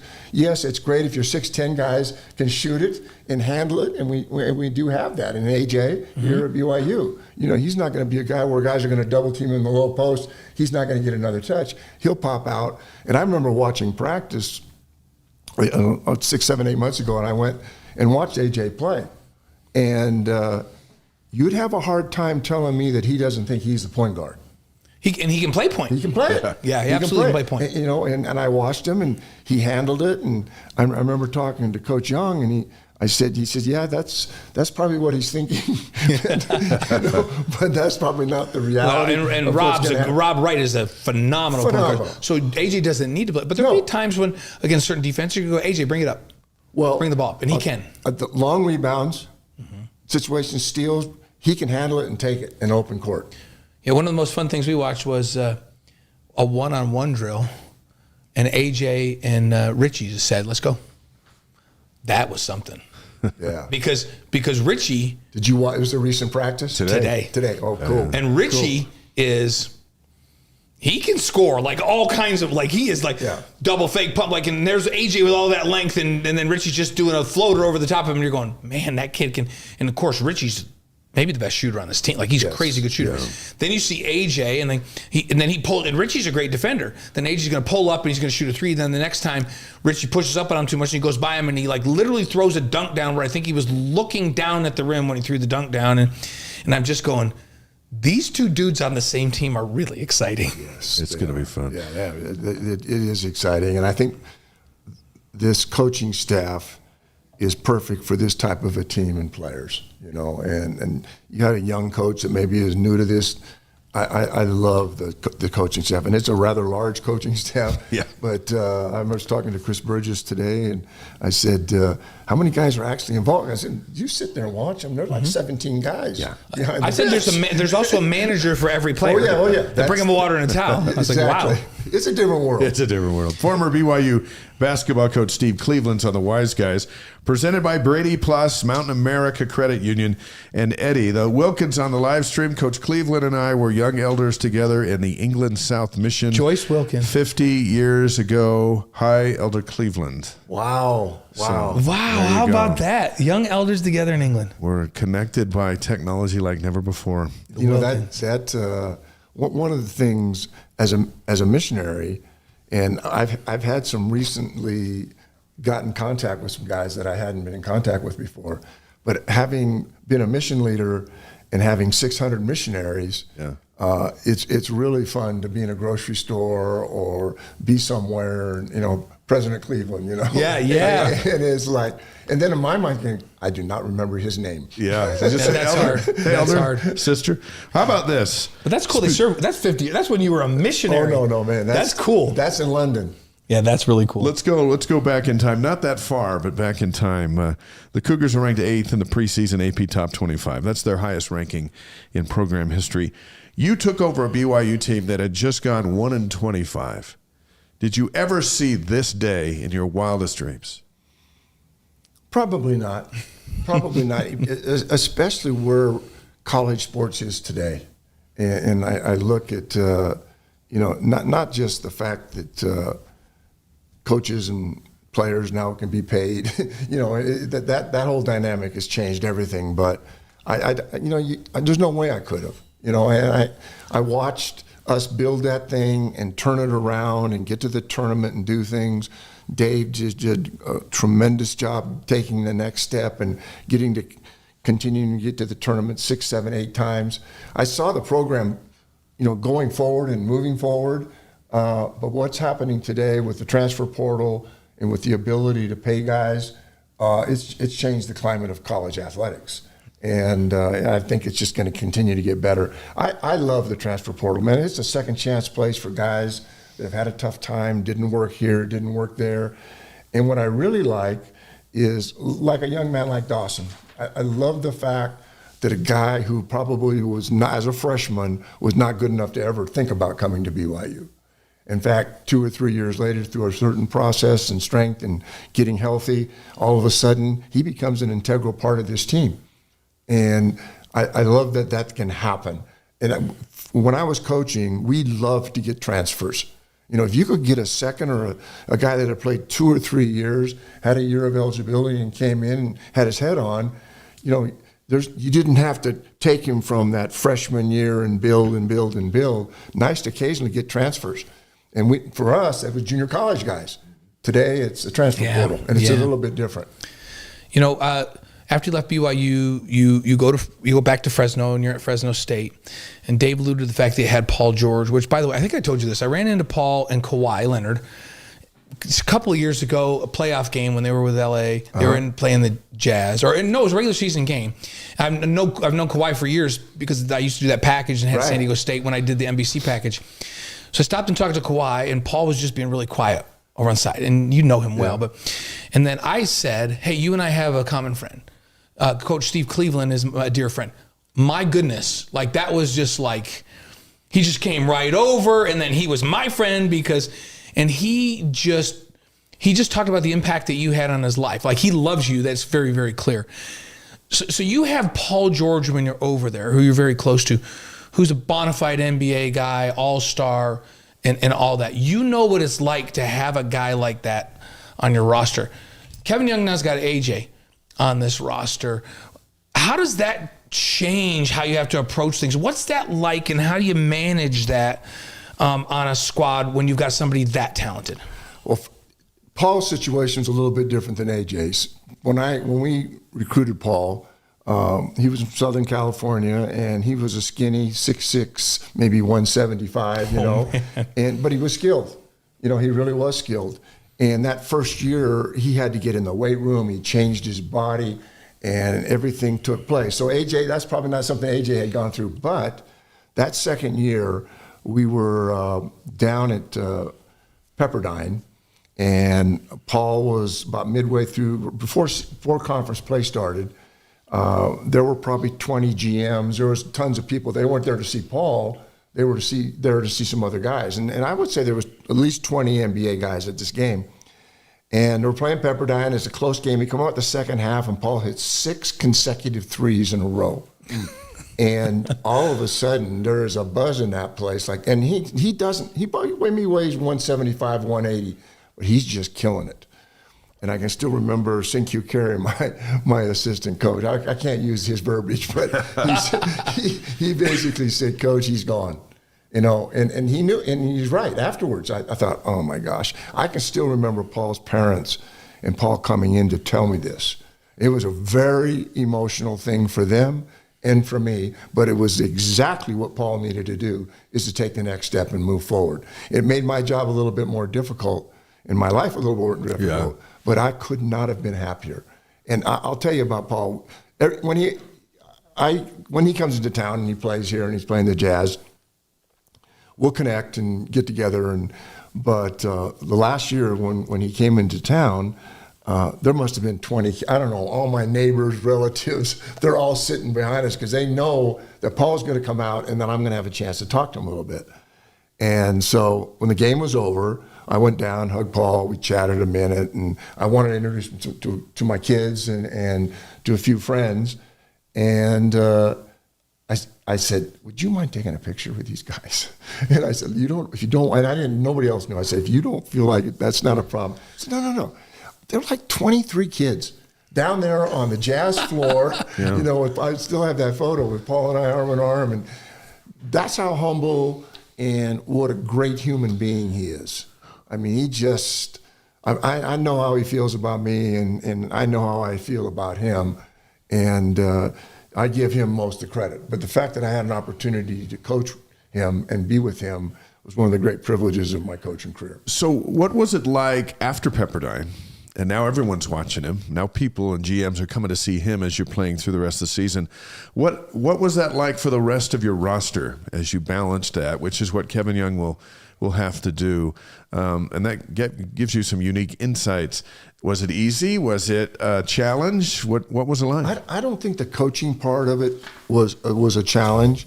I think when I went home and had a moment to reflect on things as we got towards the end of that season, I knew Paul was leaving before he even told me. I said, "This is my gut." I thought, man, and that's what he needed to do. Right. That's what he needed to do. And but it was hard. And to replace him, and every job I've ever had has been kind of a rebuilding deal. And we got Fresno to a point where we're rebuilding it. There was always 8 or 9 or 10,000 people there. We had a great group of kids. Tyler Johnson, a kid that ended up playing for Miami Heat. Mm-hmm. And we had some good players, and we had it going. And he stayed. We would have been really special. We would have got deep right in the tournament, but it didn't go that way. But I love those guys, and I would never ever get in the way of a young man having an opportunity. And Paul's family is. They were so sensitive to how it was impacting me. I said, "Listen, forget about me. You don't need to worry about me." I said, "Just hang on to this great young man and enjoy the ride." So Kevin's now got an interesting situation. It kind of had the situation last year with Yegor where you could have 13 NBA scouts at practice. Yeah. And so now you've got the NBA sitting in practice. Who knows how many come into games for Yegor last year, and he's a first-round draft pick. Now you got AJ, the number 1 recruit in the world, projected to be the number 1 pick in next year's NBA draft. How do you manage that as a coach and not let it be distracting? You want this greatest player coming out of high school that there is, but yet it comes with a lot. Yeah, and you do. You've got family and friends and coaches and all the wannabes that are there wanting to get a piece of them. I think that in my experiences I didn't treat Paul any differently than I treated anybody else. I remember standing with Coach, and AJ was working out, and he came over and shook my hand, introduced himself to me, wanted to know who I was, and he had he had the personality that I really enjoyed and liked. He was really friendly. He was, what's the word I want to use? He was genuine. Yeah, he very much is. Yeah, he's a genuine good person, and he didn't have to come up to me that day. He would have had no idea. I could have been a guy, working and cleaning the place. And he came over. "Hey, what's your name? Who you are?" And then we started talking a little bit of hoops, and we connected. So he's grown up with good parenting and good people around him, and he seems really grounded, which is hard to be in this situation. I think the thing I do know and I see about him is there is a maturity there when I watch him practice and when I watch him play. There's no facial expressions. There are no, "Oh, come on," it's like I am all in and I'm going to do the best I can. And he set an example because I have seen in college situations, collegiate situations, where he was the man and the guy and kind of had an attitude and carried it with him and pouted. Who wants to be around guys like that? That's not AJ. That's not Paul George. And if you're talking to young players today and find out, yes, you have to develop your skill set, but if you can't manage yourself and your approach and being selfless and a good teammate, then you're going to have it's going to be really hard for you. And that's what Paul and AJ have. And I will tell you, I don't know AJ's parents, but I can tell you that Paul is who he was, not because of his coach, because what he was with his mom and dad. Yeah. Yeah. And AJ sat here, and his dad, Ace was here with him. And so we only know him a little bit, but man, you've hit it right on the head. AJ he's had great parenting. Yeah. And you can tell. You just watch him and he's had great parenting. Yeah. Let's finish with this one, and then we're going to get to 5 questions and talk about your new book. Villanova's just around the corner. It's on TNT on opening night, part of a big doubleheader in Las Vegas at T-Mobile Arena. What are Kevin's expectations, and how might those differ from fan expectations on that big opening night, maybe the biggest opening night in the history of BYU basketball? What Kevin is doing is he's finding the best people that he can play, the best teams, the best programs, because he knows what's ahead. You know, why get a false sense of being, oh, we were really good, we beat them by 36, and then he'd be better off losing by 1 to Villanova, and that's not what any of us want. But a loss to a great team is going to help him down the road more than beating people by 20 or 30. You get to play everybody. That's a nice thing. They give her just a few minutes. But I think the schedule that I've looked at, some marquee games that you've talked about, really the kids get excited about it. There is a sense of commitment and just focus, just laser focus about, hey, these guys can beat, this is a really big time team. And instead of just blowing people out by 46 or 7 times in the preseason, and it does, I don't see that it does any good. You're better off losing in the preseason to good teams than beating really poor teams and not giving your team a chance to grow. That's what you do when you play. We saw that last year. Yeah, exactly. They weren't ready for Big 12. Kevin said it was too light last year. Yeah, schedule was too light. Yeah, and if you got and he said to us last year, I care where we're at right now, but I really care where we're at in March. And he knows that in this league, you don't have to go out and get 10 wins in the preseason to make it to the NCAA tournament. No. Because 7 teams go, sometimes 8, right? And so it's just like, no, we need to get ready to play in our league because we finished in the top half of our league, we're in the NCAA tournament. Exactly. And I want to be peaking at the end of the year, and I want to make a run in the NCAA tournament. It's a whole different mentality when you're not playing in the WCC, or right? And then when you're in the WCC or whatever it might be, you have to, that's how you get into the tournament. You got to get to 24 wins. You got to beat you got to beat 10, 11, 12 bad teams, and it looks good, and you get in. Gonzaga. Then you get beat in the first round. Yeah. Exactly. Yeah. So, all right, 5 questions for Coach Cleve, presented by StrategySquare.co. Tonight, Steve's going to give us his top 5 nuggets from his new book, Touch All the Lines, which hits outlets on November 10th, just in time for the holidays. I've heard the presentation. I'm looking forward to reading the book. And I know that the motivation behind it was that some more people could see it, read it on their own time, think about it, and apply it to their life. And I also know that it's hard to write a book. It takes a lot of time. So congratulations on that. Are you still glad you did it now that it's ready to hit the press? It was a life-changing experience. I have a friend that I met when we moved back here by the name of Jeff Allen, and his father, Steve Allen, had been the head of the missionary department for 40-some years. And I got to know him when we were mission leaders and became good friends. And then when we came back here a few years later, I met his son. And we'd go out for breakfast. He was a bright guy that just loves BYU and just loves basketball, and we'd go routinely just to catch up, and he was the one. He says, every week we get together and have breakfast, and you're telling me about all these amazing things. You need to write a book. I said, come on, dude. I'm not writing a book. That's for other people. That's for famous people, but that's not for me. And he just got serious with me, and he said, no, you got to do this. Just do this. Just go home and write your experiences, from my coaching experiences, from my more spiritual experiences as a mission president, and then my family. And I started writing, and you realize that, man, I've had a lot of different experiences in my life. I've been really blessed to have great parenting. I've had great siblings. I've had great teammates, all the kids that we've coached over the years, and all of them had different stories. And so he got me to write stories. And then we got together with Heather Moore, who was our writer, and Roxanne, who is our publicist. I'm surrounded by amazing women. And they pulled it out of me and got it. And, I've always shied away from things like this. Yeah. But what I've sat down now, and I've read a little bit, and I thought, this feels good. If anything, I thought, okay, all the guys I ever coached, I got to get a copy to them. Yeah. All the missionaries. No. Let them buy it. Yeah, no, yeah. Let them buy one. Exactly. Don't buy them. You get a free one at the launch, the book launch. But you're right. That's what you do. Yeah. And I'm comfortable with that. Good. I'm okay with that. All right, you got 5 nuggets. Now, don't read the whole book for us because we're going to buy it. No. I do. Give us 5 nuggets for our 5 question segment. one of the things is that, And talk into the microphone. I'm sorry. There you One go. of the things with touch all the lines. Pull it over like this. Yeah, just pull that around. There you go. There you go. One of the things with touch all the lines, it has two purposes in my life, and the book has two purposes. One, I had my personal life and my personal faith, and then my coaching career.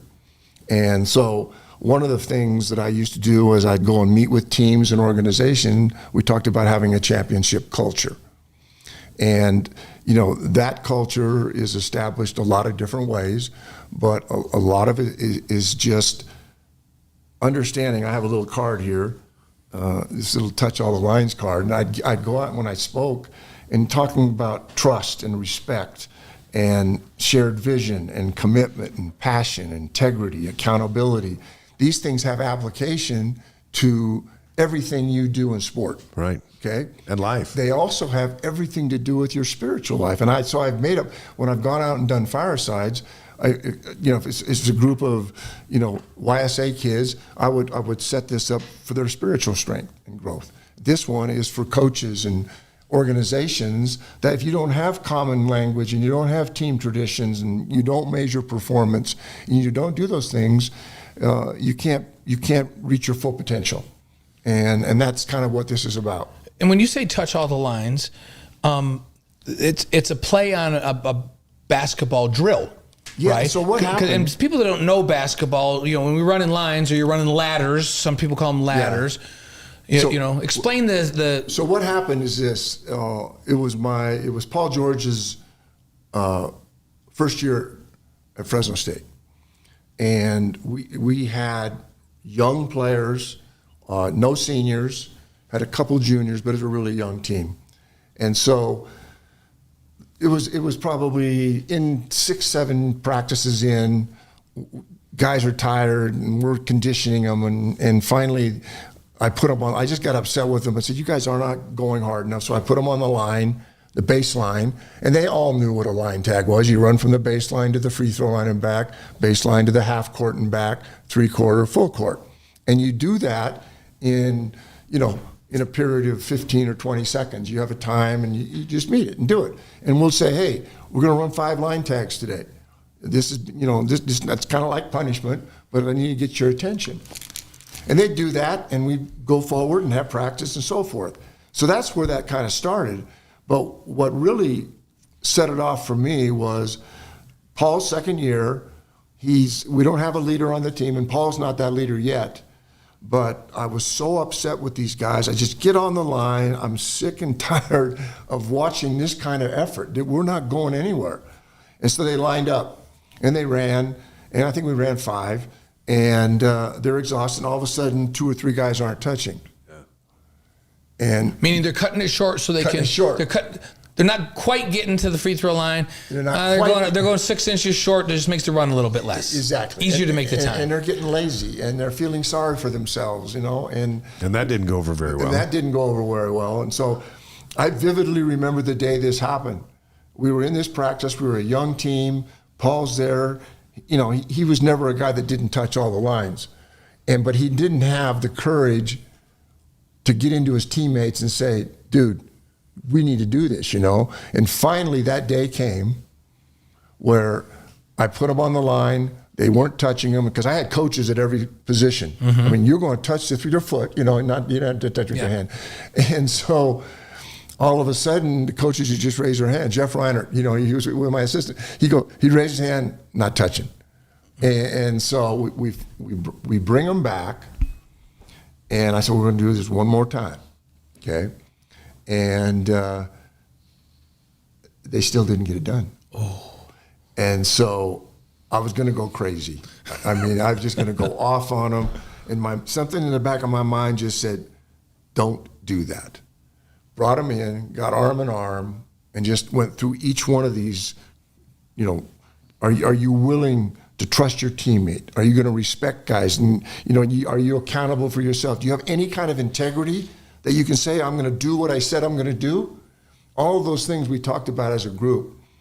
And it was a great meeting. It was the beginning of something really turning our program around. The next day, I made them line up and run. And it was just for conditioning. I wasn't upset with them.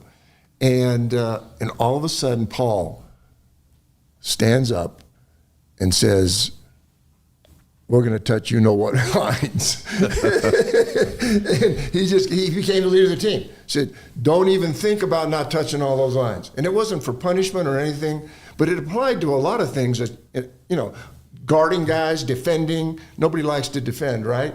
Nobody likes to really run out and play to their potential and use all the energy they have and passion for the sport or for their own personal beliefs. And so I was always able to balance that, and it was really fun because sometimes I would intertwine them. I'm not afraid to talk about my faith with people that are not of my faith or people that maybe don't even have a belief in God. But I found that I got more confidence, and so I could always turn it over to, hey, if you don't have a faith in God, I understand that that's your own personal perspective. I said, but these things apply to your life. How do you treat your wife? How are you treating your kids? What are you doing? Are you taking shortcuts in work? And so the opportunities to do these culture building things as well as the spiritual things has been a delight and just a wonderful thing. I've made so many good friends, and I just love to go and share that. And I've learned so much from these people. And that's kind of what it's all about. And so this book takes that and then applies to life. Yes. Not just ball players, but everybody, and reinforces those principles through your experiences, which make them interesting. Yes. Because of the adventures that you've had. I think it sounds and awesome. I bet once Paul said that team became special. They did. And I looked at my line of personal faith, patience, integrity, prayer, hope, grace, service. Those things have application if you're not even religious. Right. You know what I'm saying? And I think that's what I did. I kind of tried to separate it, personal and spiritual, but at the end of the day, I was most concerned about having that community, that team chemistry, where we're all on the same page. And I think, in my mind, most people that I know, whether they are religious or non-religious, they have faith in things. They have faith in their children. They have faith in their work. They have faith. That's a word, as a universal word that maybe people think is a kind of a spiritual connotation. But in my mind, it has application to everybody. That's fantastic. Now, where can we get this book on November 10th? Well, probably Barnes & Noble and also Amazon. And here's a look at the cover. If you're looking on the live stream. Oh, yeah. There's the cover. Yep. Touch All the Lines, Lessons in Basketball, Faith, and Life with Steve Cleveland. And the forward's written by our buddy, Travis Hansen. Travis, I'm telling you, when we have this launch, you guys are obviously both invited to come to this launch, but I'm going to have Travis read that forward. Oh, nice. Yeah, I mean, I'm telling you, it brought me to tears. Yeah. I mean, Travis and I are always, we've been close, but Sure. I never knew he felt about me like that. Till he put it down in writing? He put it down in writing, and Dave, you and I need to write.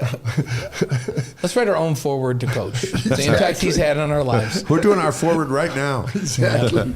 We're just thrilled to have you on the show, and that book's going to be great for so many people. We look forward to the launch, and we'll help get word out too. Thanks. When folks can get it and where all we can that get stuff. Yep, I look forward to that. All right, we'll see you Friday night. Are you going up there? Or are you going to watch the game?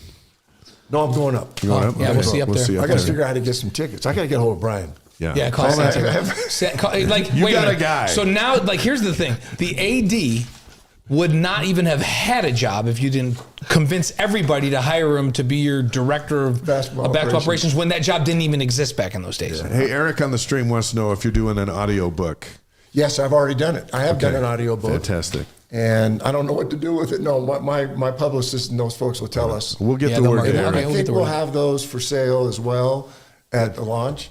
Good. And everybody that goes to the launch gets a book. Yeah. That we're doing, and they'll let me know how that works. Cool. Okay, we'll spread the Like word. I was telling you, we might be out of town, but I'm gonna try. Yeah, you told me if I'm that. not No, out of town, like we're coming. Yeah, no problem. We're coming. Well, So we'll I'd get love to together. be part of that. Yeah. Get together.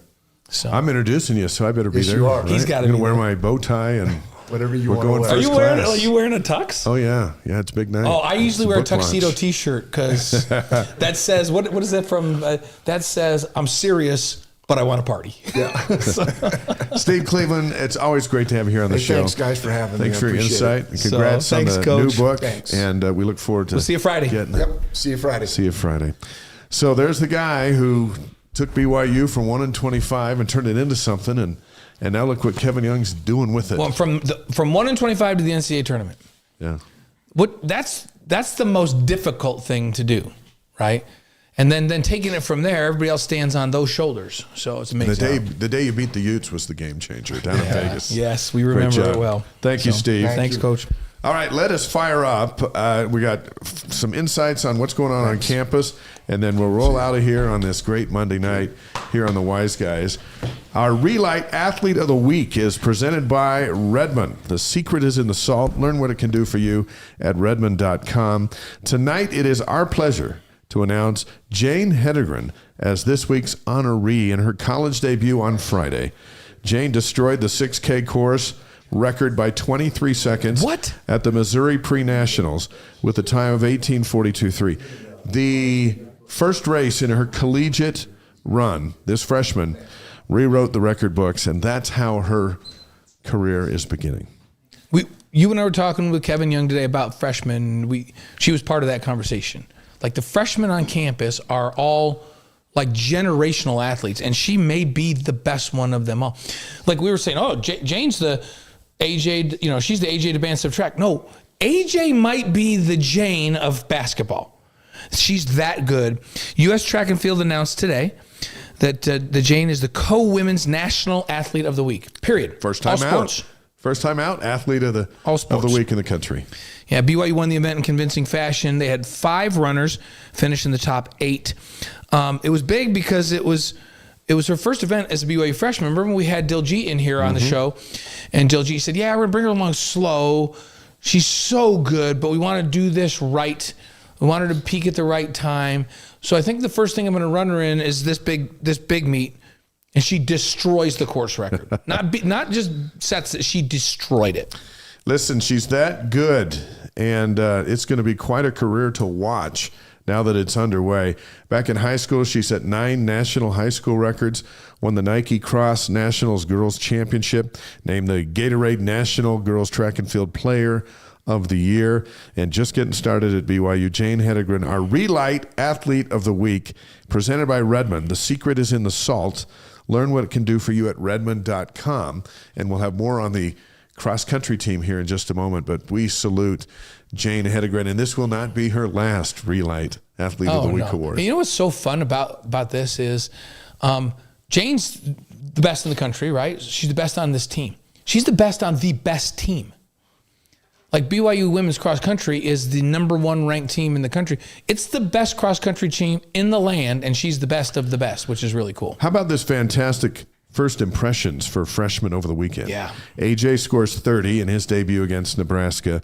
Bear runs over Utah in his rivalry debut. Literally and figuratively. And then Jane rewrites history in her BYU debut. Yeah. Quite a weekend. It was quite a weekend. Suli Davis is tearing it up. Kihei is tearing it up on the golf course. But this was the first time out for these 3. And we'll say Bear's been playing all season, but his first time out in the rivalry game. And all 3 of them what a weekend for the three superstars, freshman superstars. Should we do some campus notes? Let's do it. So campus notes are presented by BYU Pathway Worldwide.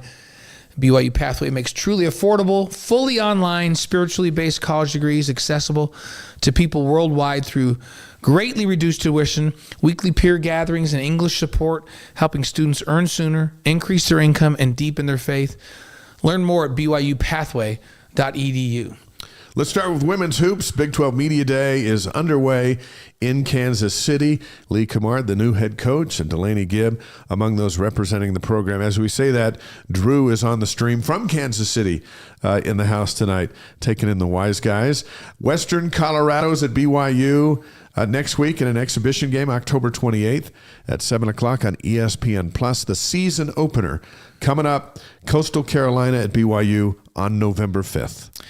Soccer is 8-3-2 overall, 3-3-1 in conference. BYU defeated Arizona 3-2 on a 3-goal night by Ellie Walbrook. She scored on the 17th minute, the 22nd minute, and the game winner in the 76th minute. And you can see our Wise Guys interview with Ellie at wiseguys.com. She was so fun to have on the show. Colorado and BYU are tied up at 2 at halftime over at South Field, so they're playing a Monday night soccer game here tonight. That's one they need to win. Sitting at 3-3-1 in the conference. And Kansas is at BYU Thursday at 7 on ESPN+. Cougs in 8th place in a very competitive league, but these are some pretty big games. They need to win. Very big. And the gap between 1 and 8 is just like really, really small. Yeah, it's the big time now. Women's volleyball 16-3, 4-3 in the Big 12. They're ranked 17th in the country and in 8th place in the league. Just to give you an idea. That's how good this league is. That is how good they are. They beat Texas Tech 3-0, got beat in a grueling 5-set showdown with number 7 Arizona State. Sully Davis had 25 kills in that match.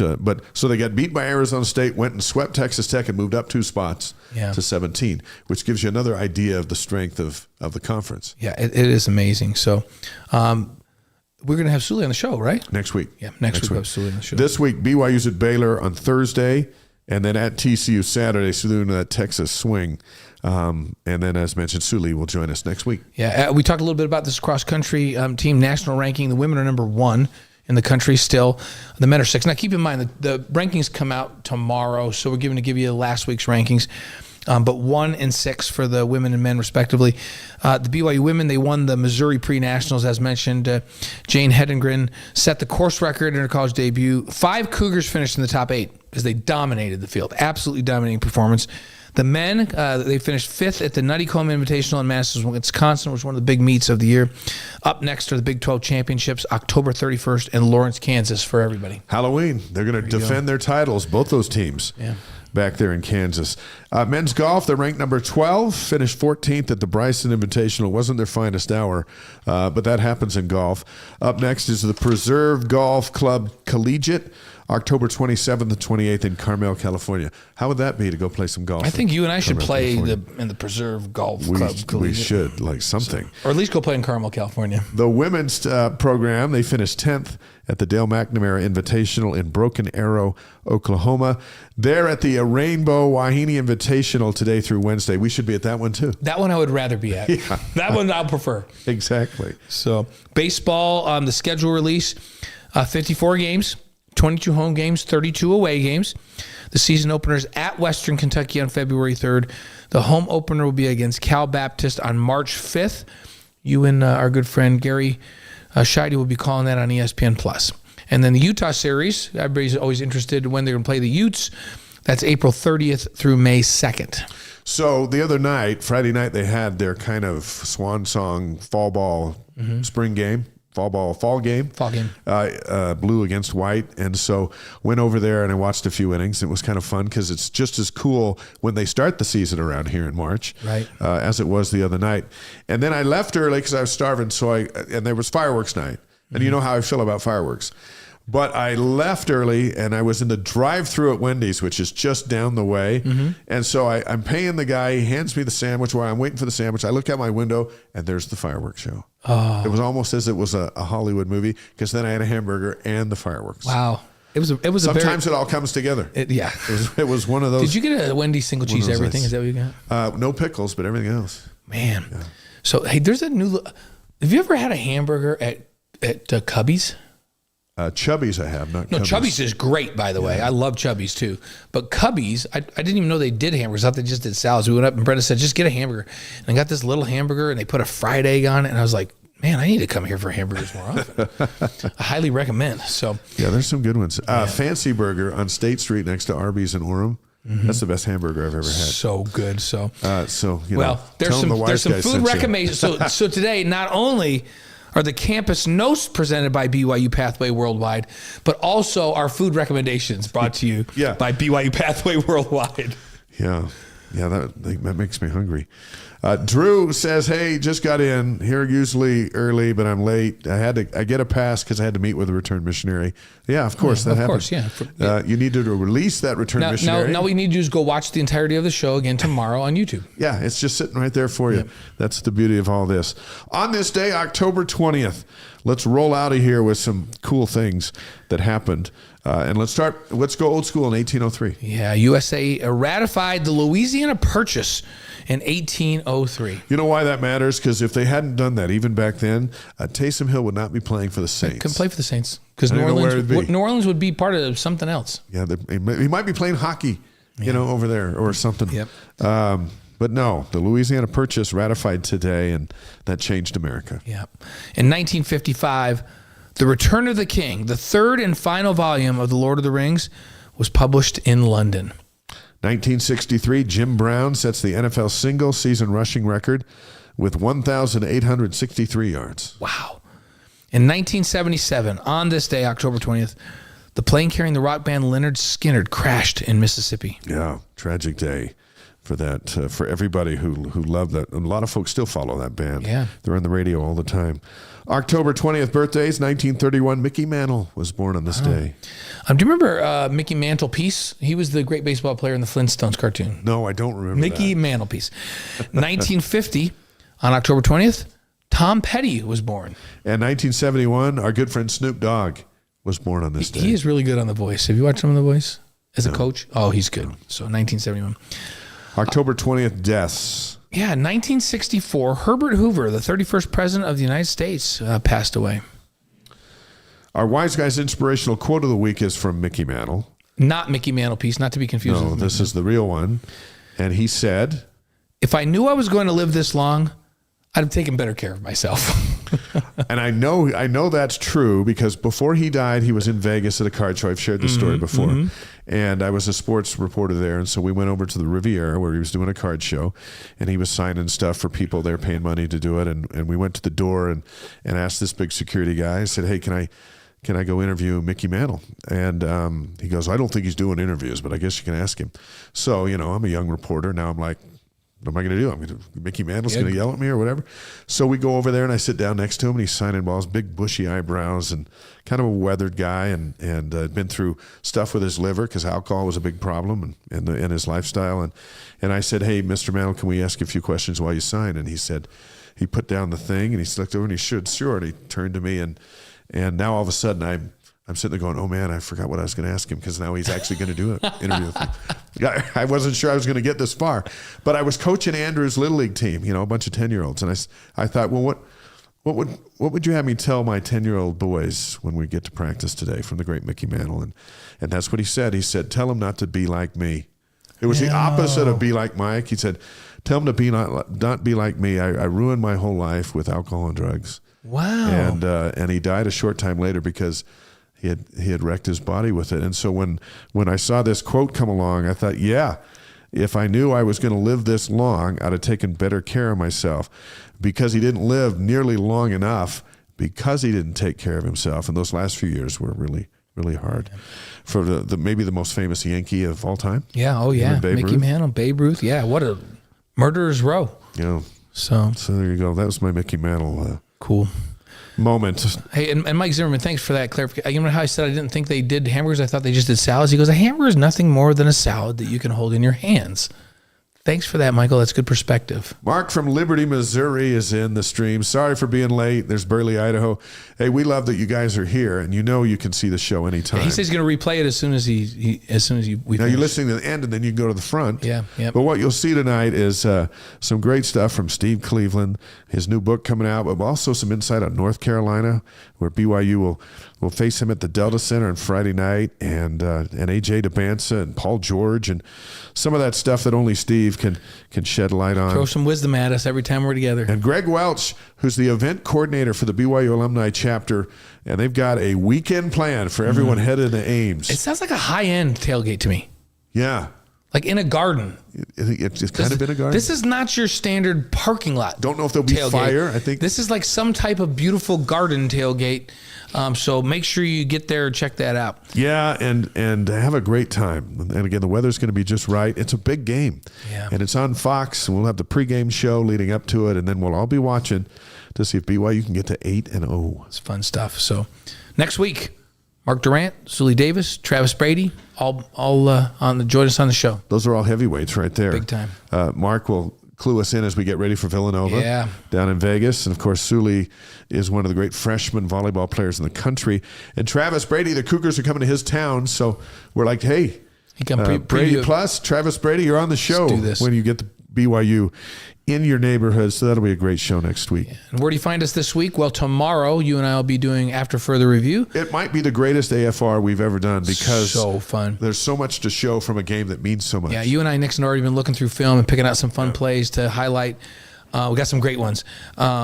remember that is available on the BYU TV app from 5 p.m. Mountain Time on. So you can go download. And it's also available at that same time, 5 p.m. on ESPN Plus. So whichever you get, go watch it. And it stays there. You can watch it a million times. Yep. And if you can't, at 5 o'clock's kind of a weird time in the Mountain Time Zone. Yeah. So you watch it at 6 or 7. But we think you'll love it because we're breaking down the plays that matter. Yeah. From and that Utah you're game. going to love the angles we show you. A Bear dragging Utah safety into the end zone, hitting him at the 8-yard line, having him fall down to his ankle, and having him just drag him by the ankle all the way into the end zone. One of the greatest plays I've ever seen. Yeah, it was like dragging your kid to bed. They don't want to go, so they've got to No, hold on your Mom. leg, and you're moving You that just way. drag them on the leg. So, and then BYU Sports Nation Game Day, as you've mentioned, Saturday, we'll hit the air at 11:30 a.m. live on BYU TV and ESPN Plus. We'll kick it over to the BYU Iowa State game at 1:30 on Fox, and then come back to us for the post-game show either at BYU TV app or on ESPN Plus, where you can watch us. Then you can watch that live as we stream it on the app and the post-game. I'll have a few stories in the Deseret News for you to check out this week as well. We remind you, Wise Guys is presented by Brady Plus, supplies plus support. Find out more at bradyplus.com. And by Eddie, HR and payroll software built for small businesses. See how Eddie can serve your team at eddy.com. And by Mountain America Credit Union, empowering dreams for over 80 years. Find out what they can do for you at macu.com, macu.com. Remember our Re-Lyte Athlete of the Week, presented by Redmond. The secret is in the salt. Learn what it can do for you at redmond.com.